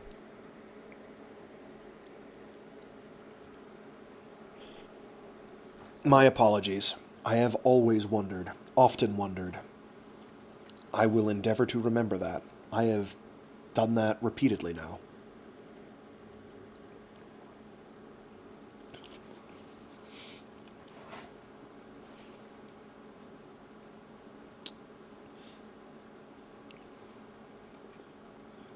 It vastly disturbs me, Sarah, Tien said from the dais where the 9 sat. He spoke very quietly, very politely, which was the way the man... He spoke very quietly, very politely, which was the way the man talked. I have to tell you I'm concerned with the security clearances the Science Bureau has given you. Not, understand, that I think you're not an exceedingly mature young woman, but we're dealing with things that could mean war or peace, and things that have been thrust on you very prematurely. Do you ever talk to your friends about these things? No, sir, absolutely not. It was a fair question. All along, Tien had been fair. Do you understand the importance of not talking to reporters about this? Yes, sir, I do. The only people I've discussed this with are Dennis Nye, Gerard Nye, and the council. Exactly. And my Azzy, but they're not in the room when I work with the system on this either, and they don't know everything. Certainly they don't talk. They're Reseune security, and their psych set is against discussing anything about me, even little things. We understand that. Can you estimate how much of the data you are not telling us? Oh, very good question. My predecessor had some theories about what would happen. My predecessor. I committed to saying it predecessor when I'm talking with her voice. My predecessor had some theories about what would happen on Gehenna. Try to answer without answering. But they're complicated, and I can't report on those because they're all in design structure, and there's something that's going to take me a long while to sort through. Science Bureau is going to provide us the Gehenna data as it comes in. Do you? Sir, to whoever's working on this project, but likely to me, yes, since I'm the one with my predecessor's notes. Oh no! There we go. Time, Harad said. Admiral Khalid. Let's keep to the question of the notes, Khalid said, and why those notes, if they exist, haven't been turned over to a competent researcher. She is technically rated as a wing supervisor, Gerard said, and she is competent. She has no business with the notes, Khalid said. Or do we believe that Reseune is being steered by a 15-year-old and a dead woman? That raises more questions about the competency of Reseune's administration than it does about hers. I have no quarrel with the child. I do have with Reseune. I find evidence of gross mismanagement. Gross mismanagement. I think we have more than enough evidence to extend this investigation into Reseune's actions in creating this situation. You can do that, Gerard said, but it won't get you those notes. The gavel came down, repeatedly. Young Sarah, Khalid said, you can be held in contempt of a council order. So can your administrator and the other people who are prompting you. Ari took a drink of water. When it was quiet, she said, you can arrest people, but what you want to know is science, and you have to ask scientists, and we're it. Buca Labs hasn't got anybody who can read it. Neither does Defense. I'm already telling you what's in the notes and what you'll find if you go to all that trouble. If you don't think I'm telling the truth now, are you going to believe me then? The gavel banged again. Counselor, Sarah, if you please. Counselor Khalid. We're dealing with an immature child, Khalid said, who's being pushed into this position by Reseune administration. I repeat, we need to widen this probe until we get at individuals who are responsible. This is a question of national security. The Military Secrets Act, the counselor is out of order, Gerard said, requires an investigation of any mishandling of classified information. The mishandling that allowed a 15-year-old child to go in front of news cameras to leak information that never should have become public. Again, the gavel. Counselor, we operate under rules. Let me remind you, this is not a debate. A diplomatic crisis is at issue. Our enemies have a pretext to break treaties, including the arms treaty, which is not to our advantage. They're talking about plots, Cherryh, completely ignorant of what Azzy are and what they're capable of. This is the result of practicing diplomacy in the press. The counselor is out of order, Gerard said. Admiral, Harad said, your time is running. Have you a question for the witness? I have. Under oath, young Sarah, and bearing in mind you can be prosecuted for perjury, how long have you known about these files? About the Gehenna files? They surfaced when I used the keywords. When? The day after you won the election. Where did you get the keywords? Dennis Nye suggested them. That was a bad thing to have to admit, but meaning they didn't exist until then. Thank you, young Sarah. That explains a great deal. That's a psych, sir. It doesn't prove anything. I had to know. My clearance... Thank you. We've had your answer. No, you've made up one. The council will not take disrespect, Sarah. Yes, sir, but I don't have to take being called a liar. You threatened us. I applied for my majority. That triggered. It's not you who's lying, sweet. You've been deceived right along with the council. Your uncle made those files. He's made them from the beginning. There's no secret, protected system. There are simply records Reseune doesn't want to release for very clear reasons, and Reseune created you to stand between council and Reseune's mismanagement. No, sir, I'm under oath. I am, and you're not. My getting my majority triggered the notes, so when you withdrew your suit, that did it. That's the truth, and I'm under oath. There was a little shifting in seats. A snort from Catherine Lau. Your uncle made the files and prepped you for this whole business. The gavel banged. That's enough, Counselor. Next question. I don't think we're listening to anything in this diplomatic fiasco, Khalid said, but that is nice constructions. Reseune is playing politics as usual, and it's held too much power too long. Do we mention the power in the Defense Bureau? Gerard said. We have a clear case of conflict of interest on the council, and we have embassies from Pell and Earth asking questions we had rather not answer. We have a clear conflict of interest as regards defense, Gerard said, since your bureau ordered this Gehenna mess over the protests of science, as the witness has testified. Time, Harad said, and brought the gavel down. I'm due time to respond to that, Khalid said. Your time is up. I'd hate to accuse the chairman of partisan politics. Bang! You are out of order, Counselor. Ari took another sip of water and waited while the chair wrangled it out. Corain was making notes. So were Lau and a lot of the aides. Corain might have put Khalid up to it, making him the villain, since Khalid already had trouble. There was a challenge to Khalid's seat shaping up. Already a man named Simon Jacques. Or Simon. It could really be either way. Simon Jacques. Much less flamboyant. Reseune had preferred Lou, but Lou's age was against him, and there was under-the-table stuff going on.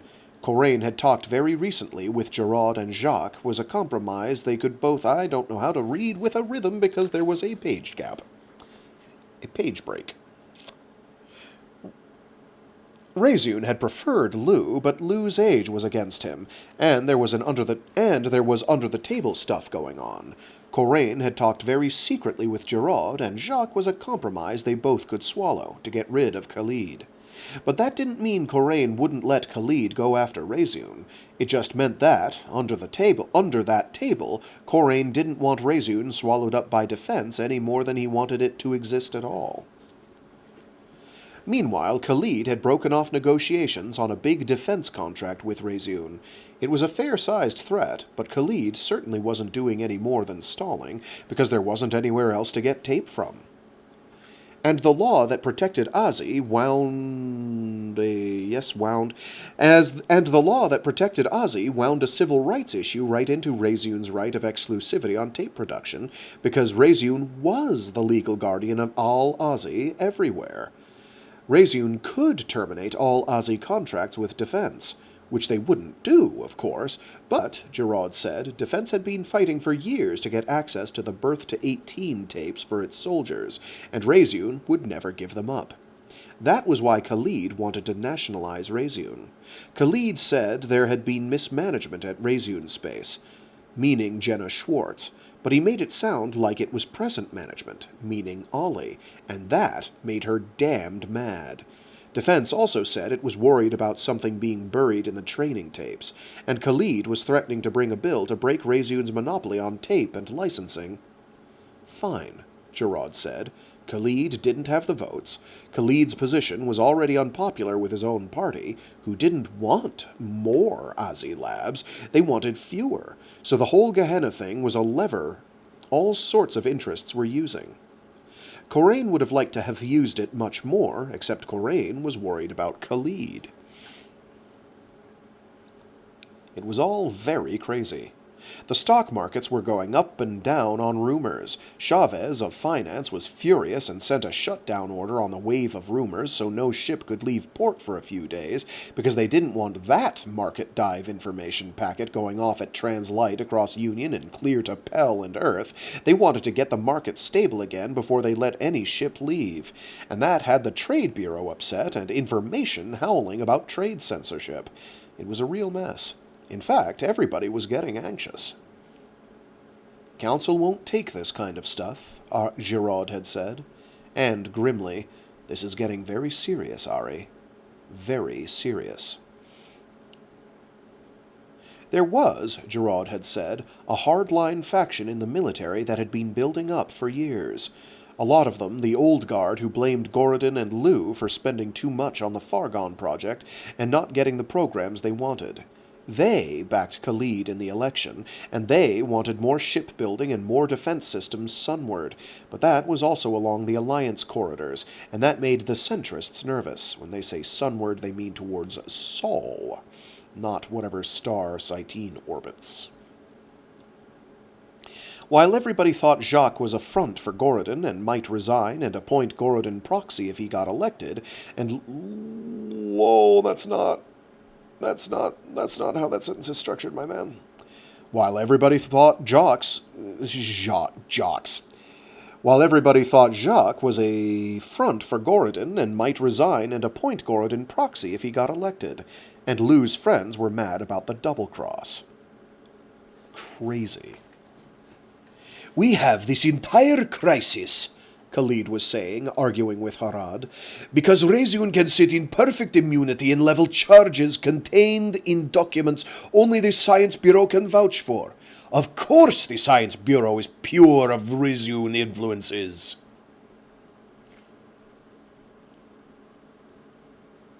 Oh, that was very sarcastic. I apologize.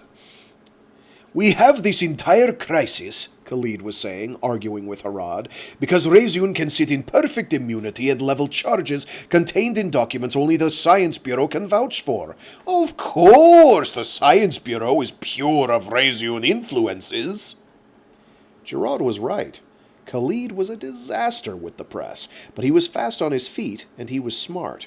You couldn't discount him. But Harad brought down the gavel again. Councillor Lau.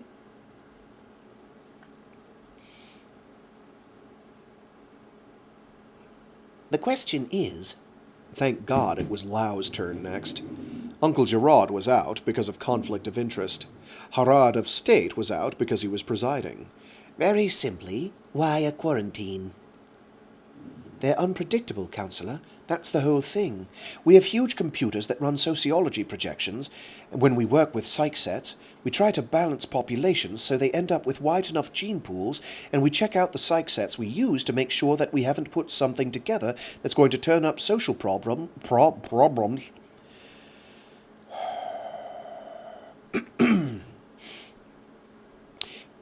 They're unpredictable, Councillor. That's the whole thing. We have huge computers that run sociology projections. When we work with psych sets, we try to balance populations so that they end up with wide enough gene pools, and we check out the psych sets that we use to make sure we haven't put something together that's going to turn up social problems when everybody becomes CIT. This thing, this whole planet, is completely wild, and it's all artificial. It's got no relation at all to Terran history. It's just Gehenna. We don't know what it is. That's what made Ari nervous. These Aussie sets could have been under God knows what interventions while they still had Cat, and they knew they were in trouble. God knows what their supervisors decided to tell them, or even if there were supervisors at the last. Tell them that. Get them off the question about predictive sociology. Take these people into the Alliance or into Union, and they're there from now on, and they're different. Ari didn't say you should never do it. She said there's a period after which it's a lot better to let Gehenna alone and let it grow up, so you can see what it's going to do when it comes into the mainstream culture. Maybe it never will get along with us. Maybe it'll be something very good. We just don't know at this point. How will you know? Didn't she run those checks? It changes with every generation. It relates to all those psych sets. It relates to the whole mix. Our sociology programs are always improving. Ari ran it every 10 years or so until she died. But her data was all just the initial stuff. She was testing it against the new sociology programs. We've got to set up to run with the new data. We have to do all the sets with the master program, and then we have to integrate them. That sociology does that. Reseune is transferring data over right now to run it. But it's huge. It takes a lot of computer time, and we need up-to-date stats. We can tell Council a lot, but we can't do it overnight, and there's nothing, Sarah, absolutely nothing that laymen can do with that kind of stuff either. The only computers that can run it are ours. So the best thing, the thing Reseune wants, is to keep that planet exactly the way Alliance wants to. Just as little contact as possible while we do the data collecting. It's like trying to get a good level measure with somebody bouncing the instruments if people keep meddling there. We have to input all the influences, because just the Discovery team landing there had to have done something. This is not, Khalid said, a playground for the Science Bureau. Nor for defense, sir, Lau said sharply. The gavel came down.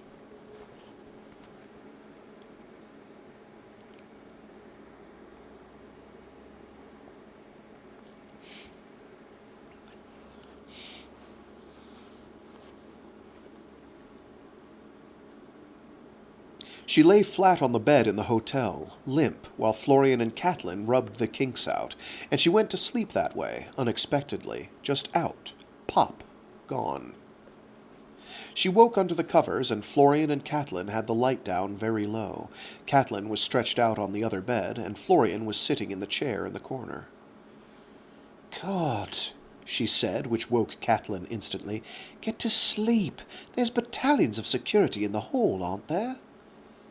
Yes, sirrah, Florian said.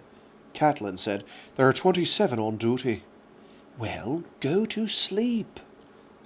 Which was short for people who loved her enough to stay awake after a day like this one, but she was still falling over tired, and she did, just grabbed the pillow with her arm, tucked her head down, and burrowed until she had a dark place. Florian turned out the lights anyway, and she heard him cross the room and sit down on the other bed and start undressing. She headed out again, then, a slow drift. Tomorrow morning was Uncle Gerard's turn to testify.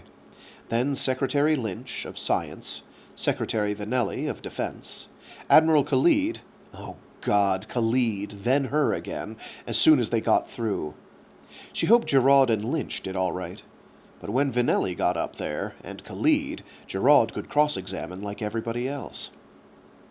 Not saying, of course, that Khalid wouldn't go over Uncle Gerard and Secretary Lynch the way he had headed at her. It was going to be a long week. Or two. We're going to win about the quarantine, Gerard had predicted at the outset. There's no way Union can do anything like move in on Gehenna without bringing in warships, and there's no way we're going to war with the Alliance to get access to Gehenna. That what we can lose is what position Union takes what we can lose is what position Union takes about those people on Gehenna, whether they regard them as Union citizens and use that as a lever with the Alliance, or whether they negotiate a joint protectorate with the Alliance, and the Hawks have a real stake in that. It's Khalid's political clout that's at issue here. The centrist and the expansionist coalitions were exactly that. Coalitions. The Hawks were trying to pull something different together by breaking off bits of both. That was what had surfaced in Khalid's rise. They were too high up in the government to call them ET fringes. They were real. The whole thing that Ari Sr. had been worried about had come true. The old Earth territorial craziness had found itself an issue and a time to surface. And here she was, holding Ari Sr.'s argument in both hands behind her back. You know what it would do to Union if they found out what I've done, Ari Sr. had said. So she couldn't tell them. She couldn't get the things about sociology. Even sociology didn't know the... No, you were fine until you started double-thinking it. So she couldn't tell them. She couldn't get the things about sociology even sociology didn't know they had done, for Ari Sr. She couldn't tell Council about the deep set work Ari had done, or the fact that Ari had been planning, and installing, imperatives in the Aussie work crews, in the military, in a whole lot of places, including the deep sets of the Gehenna Aussie. The thing was already going on. By design, 30% of the Aussie Ari Sr. had designed had turned out of Reseune, and 30% of all the Aussie everywhere who used Reseune tape would have kids and teach them all across Union. A certain number of those Aussie had gotten their CIT papers as early as 2384, on Fraggoth, then in other places. A lot of them were in science, a whole lot were in defense. The defense Aussie couldn't get CIT papers till they retired, but they were mostly male and they could still have kids or bring tank kids up. A lot would do that, because that was in the deep sets. The rest of those Aussie were scattered out throughout the electorates, heavy in industry and citizens, just exactly where the centrists were strongest, a mindset that was biased right in its deep sets, toward Ari Sr.'s way of things. And even other psych people wouldn't likely see what she had done, unless they were onto it, or unless they were as good as Ari Sr., simply because what she did was a very accepted kind of program, a very basic kind of Aussie mindset. She had showed Council, she had even told them the program, and they couldn't see what it did with all those military psych sets because the connections were so wide and so abstract, except when a living Aussie mind integrated them and ran with them in the social matrix. That was what had scared Ari Sr. so bad. There were thousands and thousands by now, not a whole lot yet proportionate to all of Union, but the program was running, and those tapes were still turning out Aussie. Even out of Bucher Labs and Life Farms, in the simpler, gentle types they raised, there were attitudes designed to mesh with the psych sets of Reseune Aussie in very special ways. Look up the word pogrom, Ari had said in her notes to her, and see why I am afraid for the Aussie if people find out too soon what I have done. Or too late. I don't know what I have done, but the sociology computers in my time can't see beyond 20 of our generations. I do. I've tried to devise logarithmic systems, but I don't trust them. The holes in my thinking could be the holes in the paradigms. Field too large is what the damned thing spits back on my wide runs. I'm becoming emotional about those words. I'll tell you, if anyone threatens to access these files but you, there is a program that will move them and rekey them in such ways that they will look like a whole lot of different kinds of records and continually lie about file sizes and other data so that searchers will play hob finding them. But for God's sake, don't use it until they're breaking the door down. It's terribly dangerous. It has defensive aspects. I will give you the keywords now to disorganize the system. It has 3 parts. First keyword, the year of your birth. Second keyword, the year of mine. Third keyword, annihilate. Then it will ask you for a keyword to reintegrate base 1. Have one in mind, and don't panic. It was a little comfort knowing that was in there, knowing she could hide what was going on. But she wouldn't have had just one answer in the computer to protect something that important. She didn't think Ari had. She tossed over on her other side and burrowed again. And finally she said, "Florian."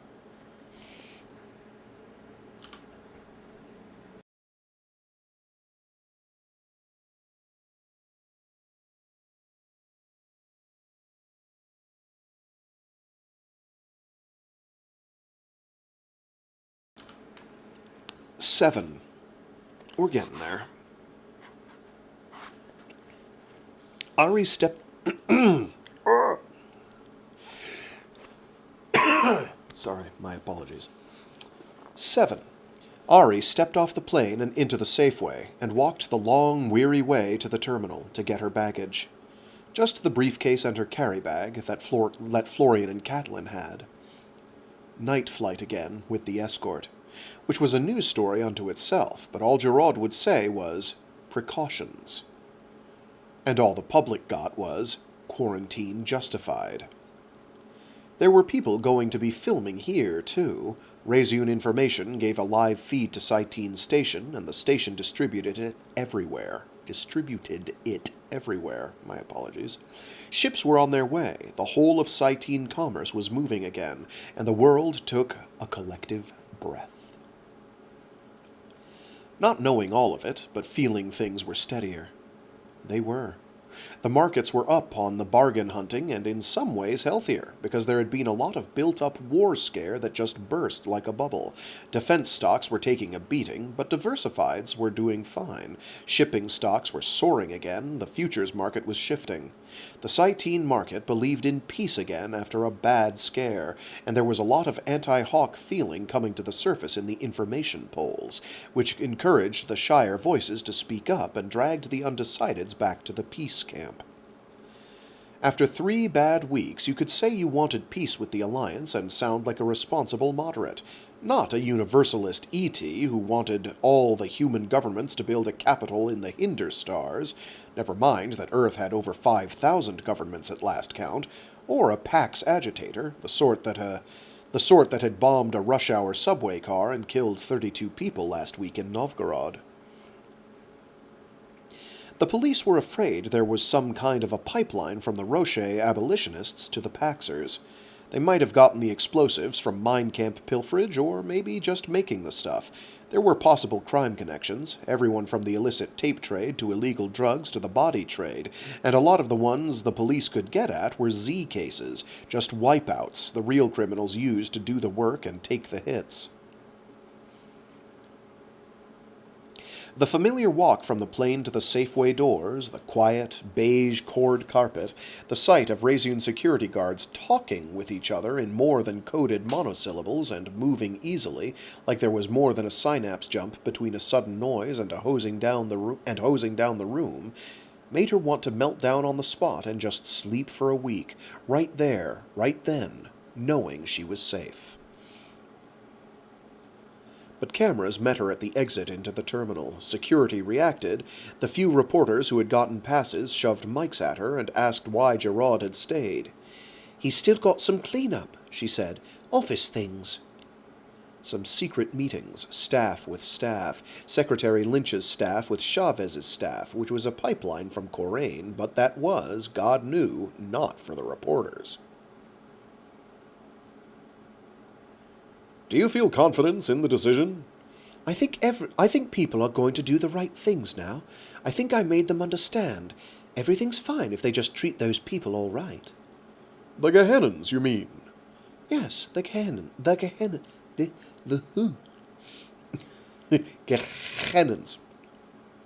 Yes, the Gehennans. The Science Bureau is going to advise the Alliance ambassador we need some real close communication. That's what's going on right now. But that's the Bureau and the Secretary, and Councillor Harrad's office. I think everything's going to work out fine." Time, well timed to calm the situation down. That was her job, and Gerard's, and Harrad's. "There's no truth to the rumor about a secret base on Gehenna." She made a deliberate surprise reaction. "Absolutely not. No, it's not about that at all. I can let something out. They're going to make an official statement tomorrow morning. There was some real illegal bacteriological stuff done there. It was our fault. It shouldn't have happened. And we don't need that stuff coming back." The reporters got excited. They were supposed to. And it was absolutely true. It was one of the cautions, the one they could give out right away, and one of the most urgent ones. "What sort of bacteriological stuff?" they asked. "Designed stuff. Viruses. It's not fatal to humans. The Gehennans tolerate it fine. But there are a lot of questions. They did some stuff back in the war that shouldn't have been done. I can't talk about more than that. Councillor Harrad said I could say that. He's going to hold a news conference tomorrow morning. I'm sorry. I'm awfully tired, and they're signalling me to come on." "One more question. Is the rumor accurate the Councillor is going to propose talks with the Alliance?" "I can't talk about that." Thank God Catelyn just grabbed her by the arm and Florian body-blocked and adult security and Uncle Dennis's staff got there, Celie in plain clothes, like always, and Amy and Maddie and Sam closing in, doing the family homecoming number, getting her out of there, getting her all the way to the bus, where she could hug Amy and Maddie and Sam for a whole different reason, for real, because Gerard had let her in on the secret, that a family reception at the airport was the best way in the universe to get a wedge in on the reporters, get her out, and still give the cameraman the kind of human interest end shot that left the right kind of feeling. I'll learn how to turn pages eventually, I promise. Maybe someday. Let's just take it again. There we go. It feels like I did not... It feels like there's 2 pages stuck together. I don't know.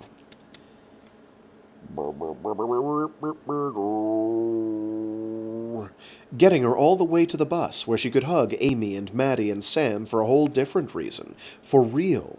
Because Gerard had let her in on the secret, that a family reception at the airport was the best way in the universe to get a wedge in on the reporters, get her out, and still give the cameraman the kind of human interest end shot that left the right kind of feeling with everybody. Who showed up to do the airport rescue depended on the kind of impression they wanted to give out. So Uncle Dennis sent her the youngers, no official stuff, no indication to the outside world what Reseune's official reaction was, no high administrators, who could get caught for follow-up by the reporters, just a real happy group of kids slipping in with the security people, real family stuff. Damn, they carried it off smooth as Olders could have. And left the reporters to guess who they were and to focus on something just human, about Reseune, about the fact Reseune wasn't long-faced and worried when just ordinary kids showed up to welcome her home, after they had seen so much of Reseune's security and asked questions about the chase planes. Fade out on happy kids. People grabbed onto things like that real fast. "I want to sleep," she said. "Bad news," Amy said. "They're waiting for you in the front hall." Amy patted her shoulder. "Everybody wants to see you, just to say welcome back. You were great, Ari. You were really great." "Oh, God," she mumbled, and shut her eyes. She was so tired she was shivering all over. Her knees ached. "What happened in the hearings?" Maddie asked. "I can't say. Can't. But it was all right." Even her mouth had trouble working. The bus made the turn and started up the hill. She opened her eyes and remembered she had her hair against the seat back. She sat up and felt to see if it was mussed and straightened it with her fingers. "Where's my comb?" Because she was not going into the hall with her hair messed up if people had come to see her, even if she was falling on her face.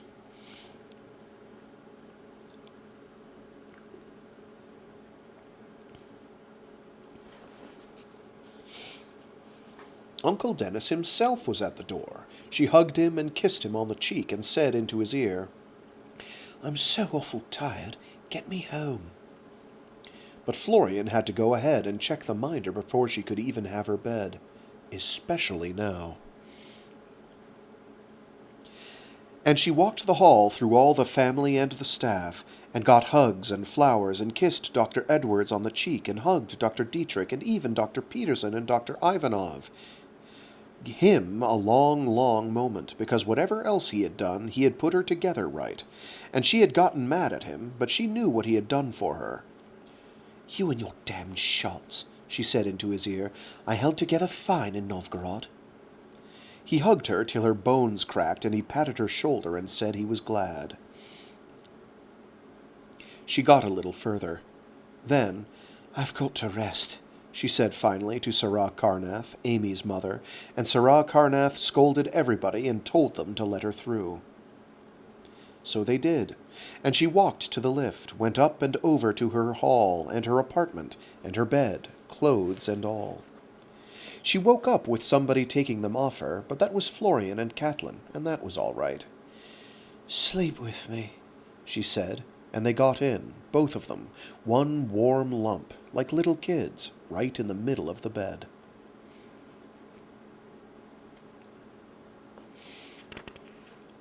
8. The filly loved the open air. There was a pasture bare of everything, where the horses could get a long run, good solid ground, and safe enough if you kept the filly's head up and never let her eat anything that grew in the fields.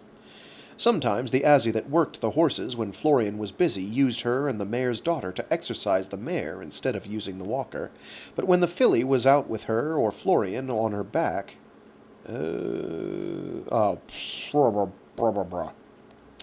But when the filly was out with her or Florian on her back, she really put on her manners, ears up, everything in her just waiting for the chance to run, which is what the filly loved best.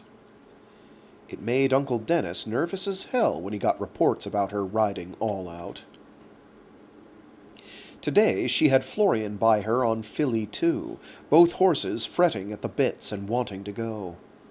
"Race you," she said, and aimed the filly at the end of the field, to the kind of stop that had once sent her most of the way off, hanging on to the filly's neck. She had sworn she would kill Andy and Florian if they told, and she was very glad no one had had a camera around. Again with the double hads. All the way there with both horses running nearly neck and neck, and it would have taken somebody on the ground to see who was first. Florian could try to be diplomatic, but the fillies had different ideas. "Easier back," Florian said. The horses were breathing hard and dancing around and feeling good. But he worried when they ran like that. "Hell," she said. For a moment she was free as the wind and nothing could touch her. But racing was not why they were out here, or down in Ag, or why Catelyn had special orders up in the house. Not why Catelyn was walking out of the barn now, a distant bit of black with company. "Come on," she said to Florian, and she let the filly pick her pace, which was still a good clip, and with ears up and then back again as the filly saw people down there too, and tried to figure it out in her own worried way.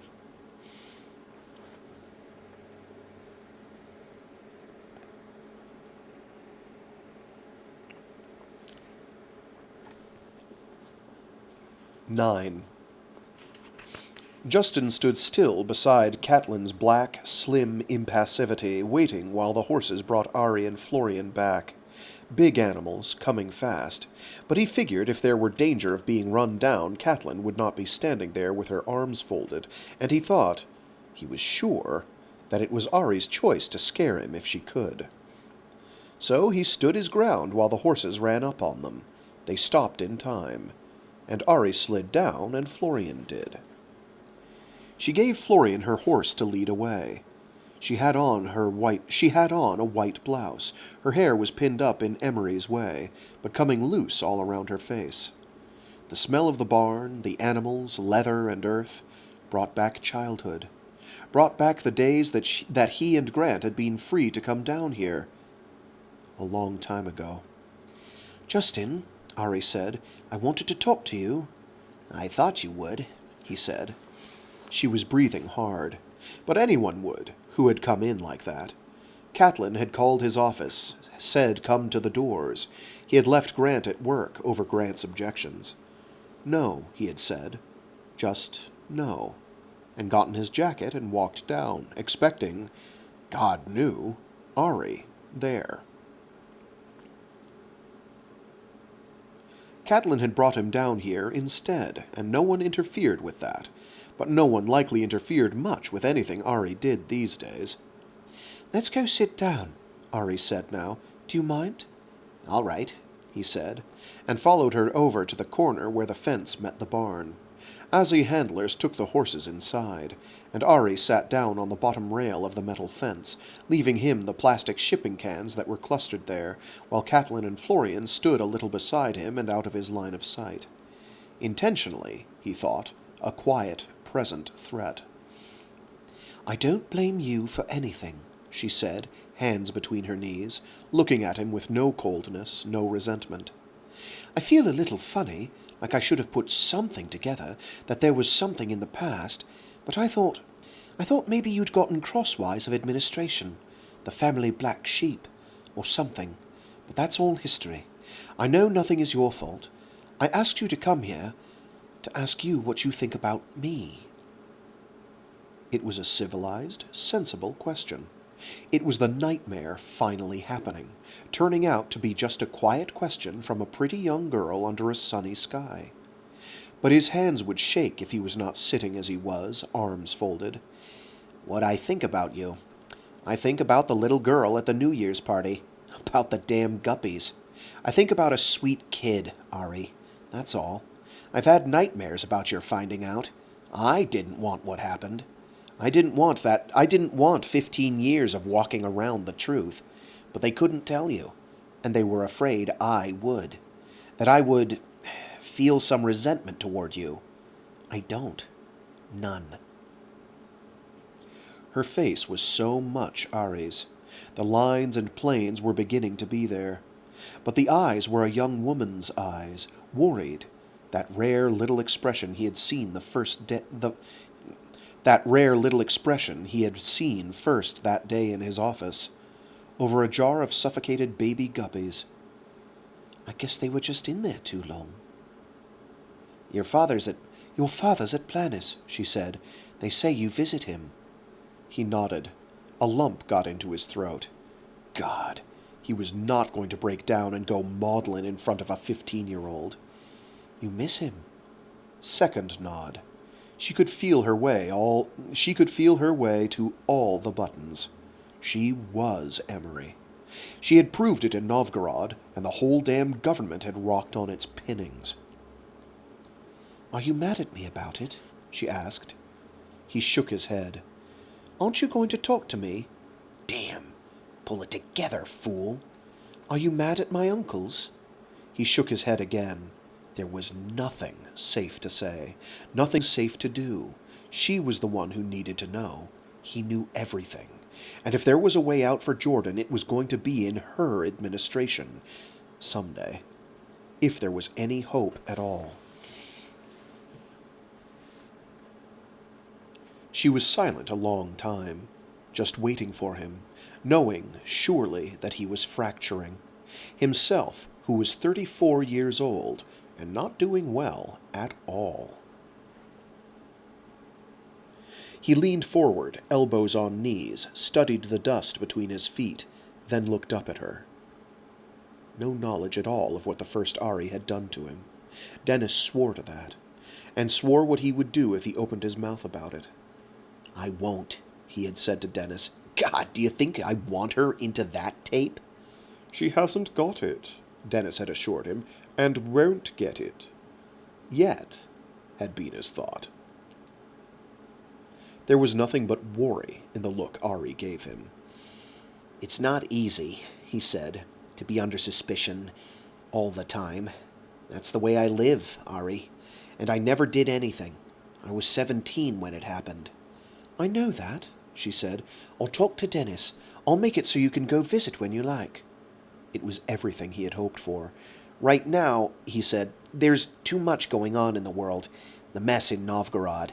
The same reason they have you flying with an escort. There's a military base right next to Planis. The airport is in between the two. Your Uncle Dennis is worried they might try to grab my father. Or me. I'm grounded until things settle down. I can't even talk to him on the phone. And Grant's never even gotten to go. Grant was like his second son. Damn, she said. I'm sorry, but you will get to see him. Grant, too.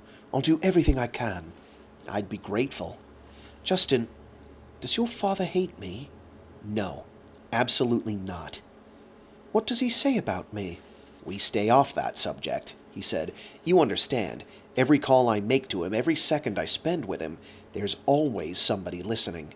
Talking about you could land me back in detention. She looked at him a long time. Shock? No. But they had not told her that, maybe. There was a mix of expressions on her face he could not sort out. Your father's a special, she said. Yanni says you ought to be. Yanni says. I doubt it. And they're not even going to allow the question, because they can't touch my father, legally, so they don't want me unreachable. You understand. That was another answer that bothered her. Another moment of silence. Someday, he said, when things are quieter, someday when you're running Reseune, I hope you'll take another look at my father's case. You could do something to help him. I don't think anyone else ever will. Just ask him the things you've asked me.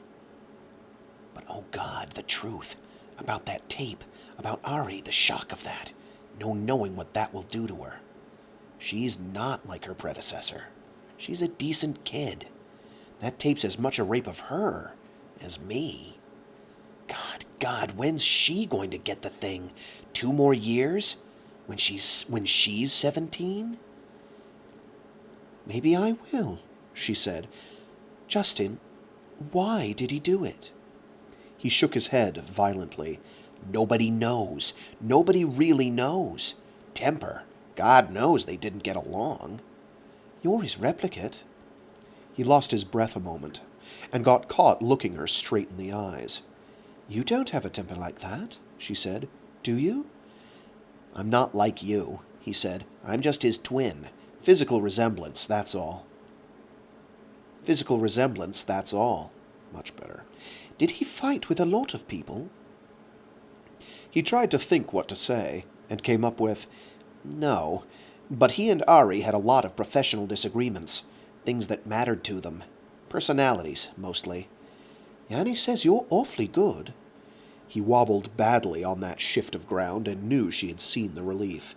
Yanni's very kind. Yanni's a bitch. Yanni's a bitch, she laughed, but I like him. He says you work deep-set stuff. He nodded. Experimental. He was glad to talk about his work, anything but the subject they had been on. He said your designs are really good, but the computers keep spitting out field too large. They've done some other tests. I'd like you to teach me, she said. Ari, that's kind of you, but I don't think your Uncle Dennis would like that. I don't think they want me around you. I don't think that's ever going to change. I want you to teach me, she said, what you're doing. He found no quick answer then, and she waited without saying a thing. Ari, that's my work. You know there is a little personal vanity involved here. Truth, he was disturbed, cornered, and the child was innocent in it, he thought, completely. Ari, I've had little enough I've really done in my life. I'd at least like to do the first write-up on it before it gets sucked up into someone else's work, if it's worth anything. You know there is such a thing as professional jealousy, and you'll do so much in your life. Leave me my little corner. She looked put off by that. A line appeared between her brows. I wouldn't steal from you. He made it light, a little laugh, grim as it was. You know what we're doing. Arguing. You know what we're doing? You know what we're doing. Arguing like the first Ari and my father. Over the same damn thing. You're trying to be nice. I know that. I'm not trying to be nice. I'm asking you. Look, Ari, I won't steal your stuff. I don't care who writes it up. I just want you to show me what you do and how you do it. He sat back. It was a corner she backed him into, a damned, petulant child used to having her way in the world. Ari, I need it, damn it! You don't get everything you need in this world. You're saying I'd steal from you. I'm not saying you'd steal. I'm saying I've got a few rights, Ari, a few as they are in this place. Maybe I want my name on it, and my father's, if just because it's the same last name. That stopped her. She thought about it, staring at him. I can figure that, she said. I can fix that. I promise you. I won't take anything you don't want me to. I don't lie, Justin. I don't tell lies, not to my friends, not in important things. I want to learn. I want you to teach me. Nobody in the house is going to keep me from having any teacher I want, and it's you. You know, if you get me in trouble, Ari, you know what it can do. You're not going to get in any trouble. I'm a wing supervisor. Even I haven't got a wing to work in. Even if I don't have a wing to work in, so I can make my own, can't I? You and Grant. His heart went to long, painful beats. I'd rather not be transferred. She shook her head. Not really move. I've got a Wing 1 office. It's just paper stuff. It just means my staff does your paperwork. I'm sorry. When he said nothing in her pause, I did it.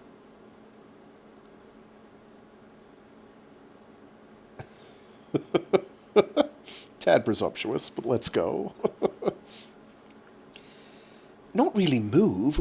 I've got a Wing 1 office. It's just paper stuff. It just means my staff does your paperwork. I'm sorry. When he said nothing in her pause, I did it. Damn it, Ari. It's just paperwork, and I don't like having stuff I'm working on lying around your office. I can change it back if you like. I'd rather. He leaned his arms on his knees, looking her in the eye. Ari, I told you. I've got little enough in my life. I'd like to hang on to my independence, if you don't mind. They're bugging your apartment. You know that. I figured they might be. If you're in my wing, I can reroute the security stuff so I get it, same as Uncle Dennis. I don't want it, Ari. She gave him a worried, slightly hurt look. Will you teach me? All right, he said, because there was no way out of it. You don't sound happy. I don't know, Ari. She reached out and squeezed his hand. Friends, all right? Friends?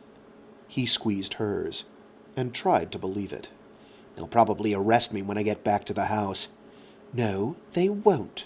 She drew her hand back. Come on, we'll all walk up together. I've got to get a shower before I go anywhere, but you can tell me what you're working on. 10. They parted company at the quadrangle.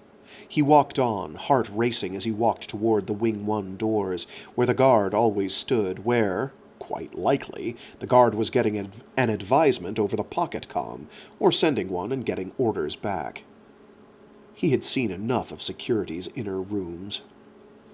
He walked through the door, looked at the guard eye to eye, offering no threat, trying without saying a thing to communicate that he was not going to be a problem. He had had enough in his life of being slammed face about the walls. Good day, sir, the guard said, and his heart did a skip beat. Good day, he said, and walked on through the small foyer into the hall, all the way to the lift. All the time he was standing there, expecting to get a sharp order from behind him, still expecting it all the way down the hall upstairs. But he got as far as his office, and Grant was there, unarrested, looking worried and frayed at the edges. It's all right, he said, to relieve the worst of Grant's fears. Went pretty well. A lot better than it could have. He sat down, drew a breath or two. She's asked me to teach her. Grant did not react overmuch. He shrugged finally. Dennis will put the quietus on that. No, I don't know what in hell it is. She got us transferred. He said as Grant showed alarm, got us transferred back to Yanni's wing. But right now, and until she gets it straight with security, we're not Wing 1. That's how serious it is. If she's telling the truth, and I haven't a reason in the world to doubt it. She wants me to work with her. She's been talking with Yanni about my work. Yanni told her, damn him, he thinks I'm on some kind of important track, and young Sarah wants what I know, wants me to show her everything I'm working on. Grant exhaled a long, slow breath. So, well... Justin swung the chair around, reached for his coffee cup, and got up to fill it from the pot. That's the story. If security doesn't come storming in here. You want a cup? Thanks. Sit down, let me get it. I've got it. He retrieved Grant's cup and gave him the rest of the pot and a little of his own. Here. He handed Grant the cup. Anyway, she was reasonable. She was... not quite the little kid anymore. But he didn't say that. He said, quite reasonable. Concerned. And then remembered with a flood of panic. We're in her administration at the moment. If there's monitoring going on, it's not routed just to Dennis. It's going straight to her. My God, what have we said? We'll be under her security for a little while, he said with that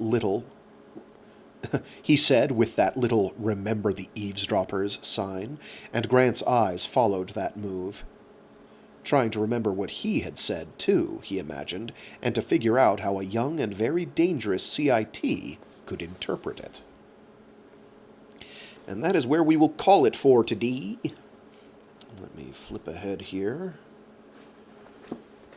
Let me transfer my microphone to a stable surface. Another stable surface. Let me flip ahead here and figure out where we'll end up for next time. We do have some more streams this week. We've got tomorrow. Jesus, this is a long one. Oh, okay, there it is.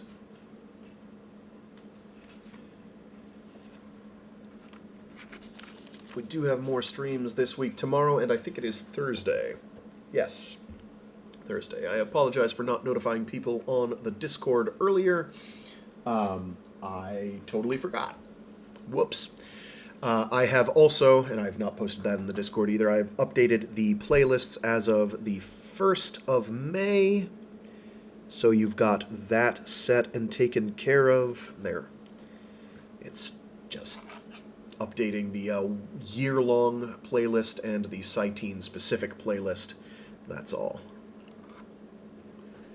So there's that. Anyway, hope people enjoyed. And thank you again, Jay Waldrop, for the pronunciation correction. There, I do appreciate feedback, believe it or not. Even if occasionally I react snarkily to it. I do actually appreciate that feedback. I try not to. Sometimes I do.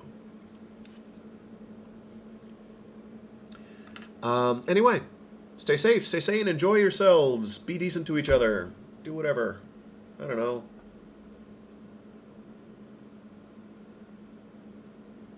See you all tomorrow. We will continue with chapter, what are we up to, 12? 12 now, I think?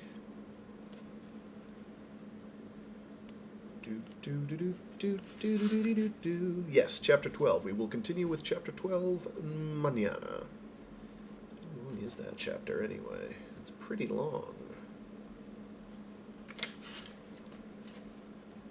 That's page 494. Yeah, I might have to split that one in half. That just keeps on going. We shall see. Anyway, until next time.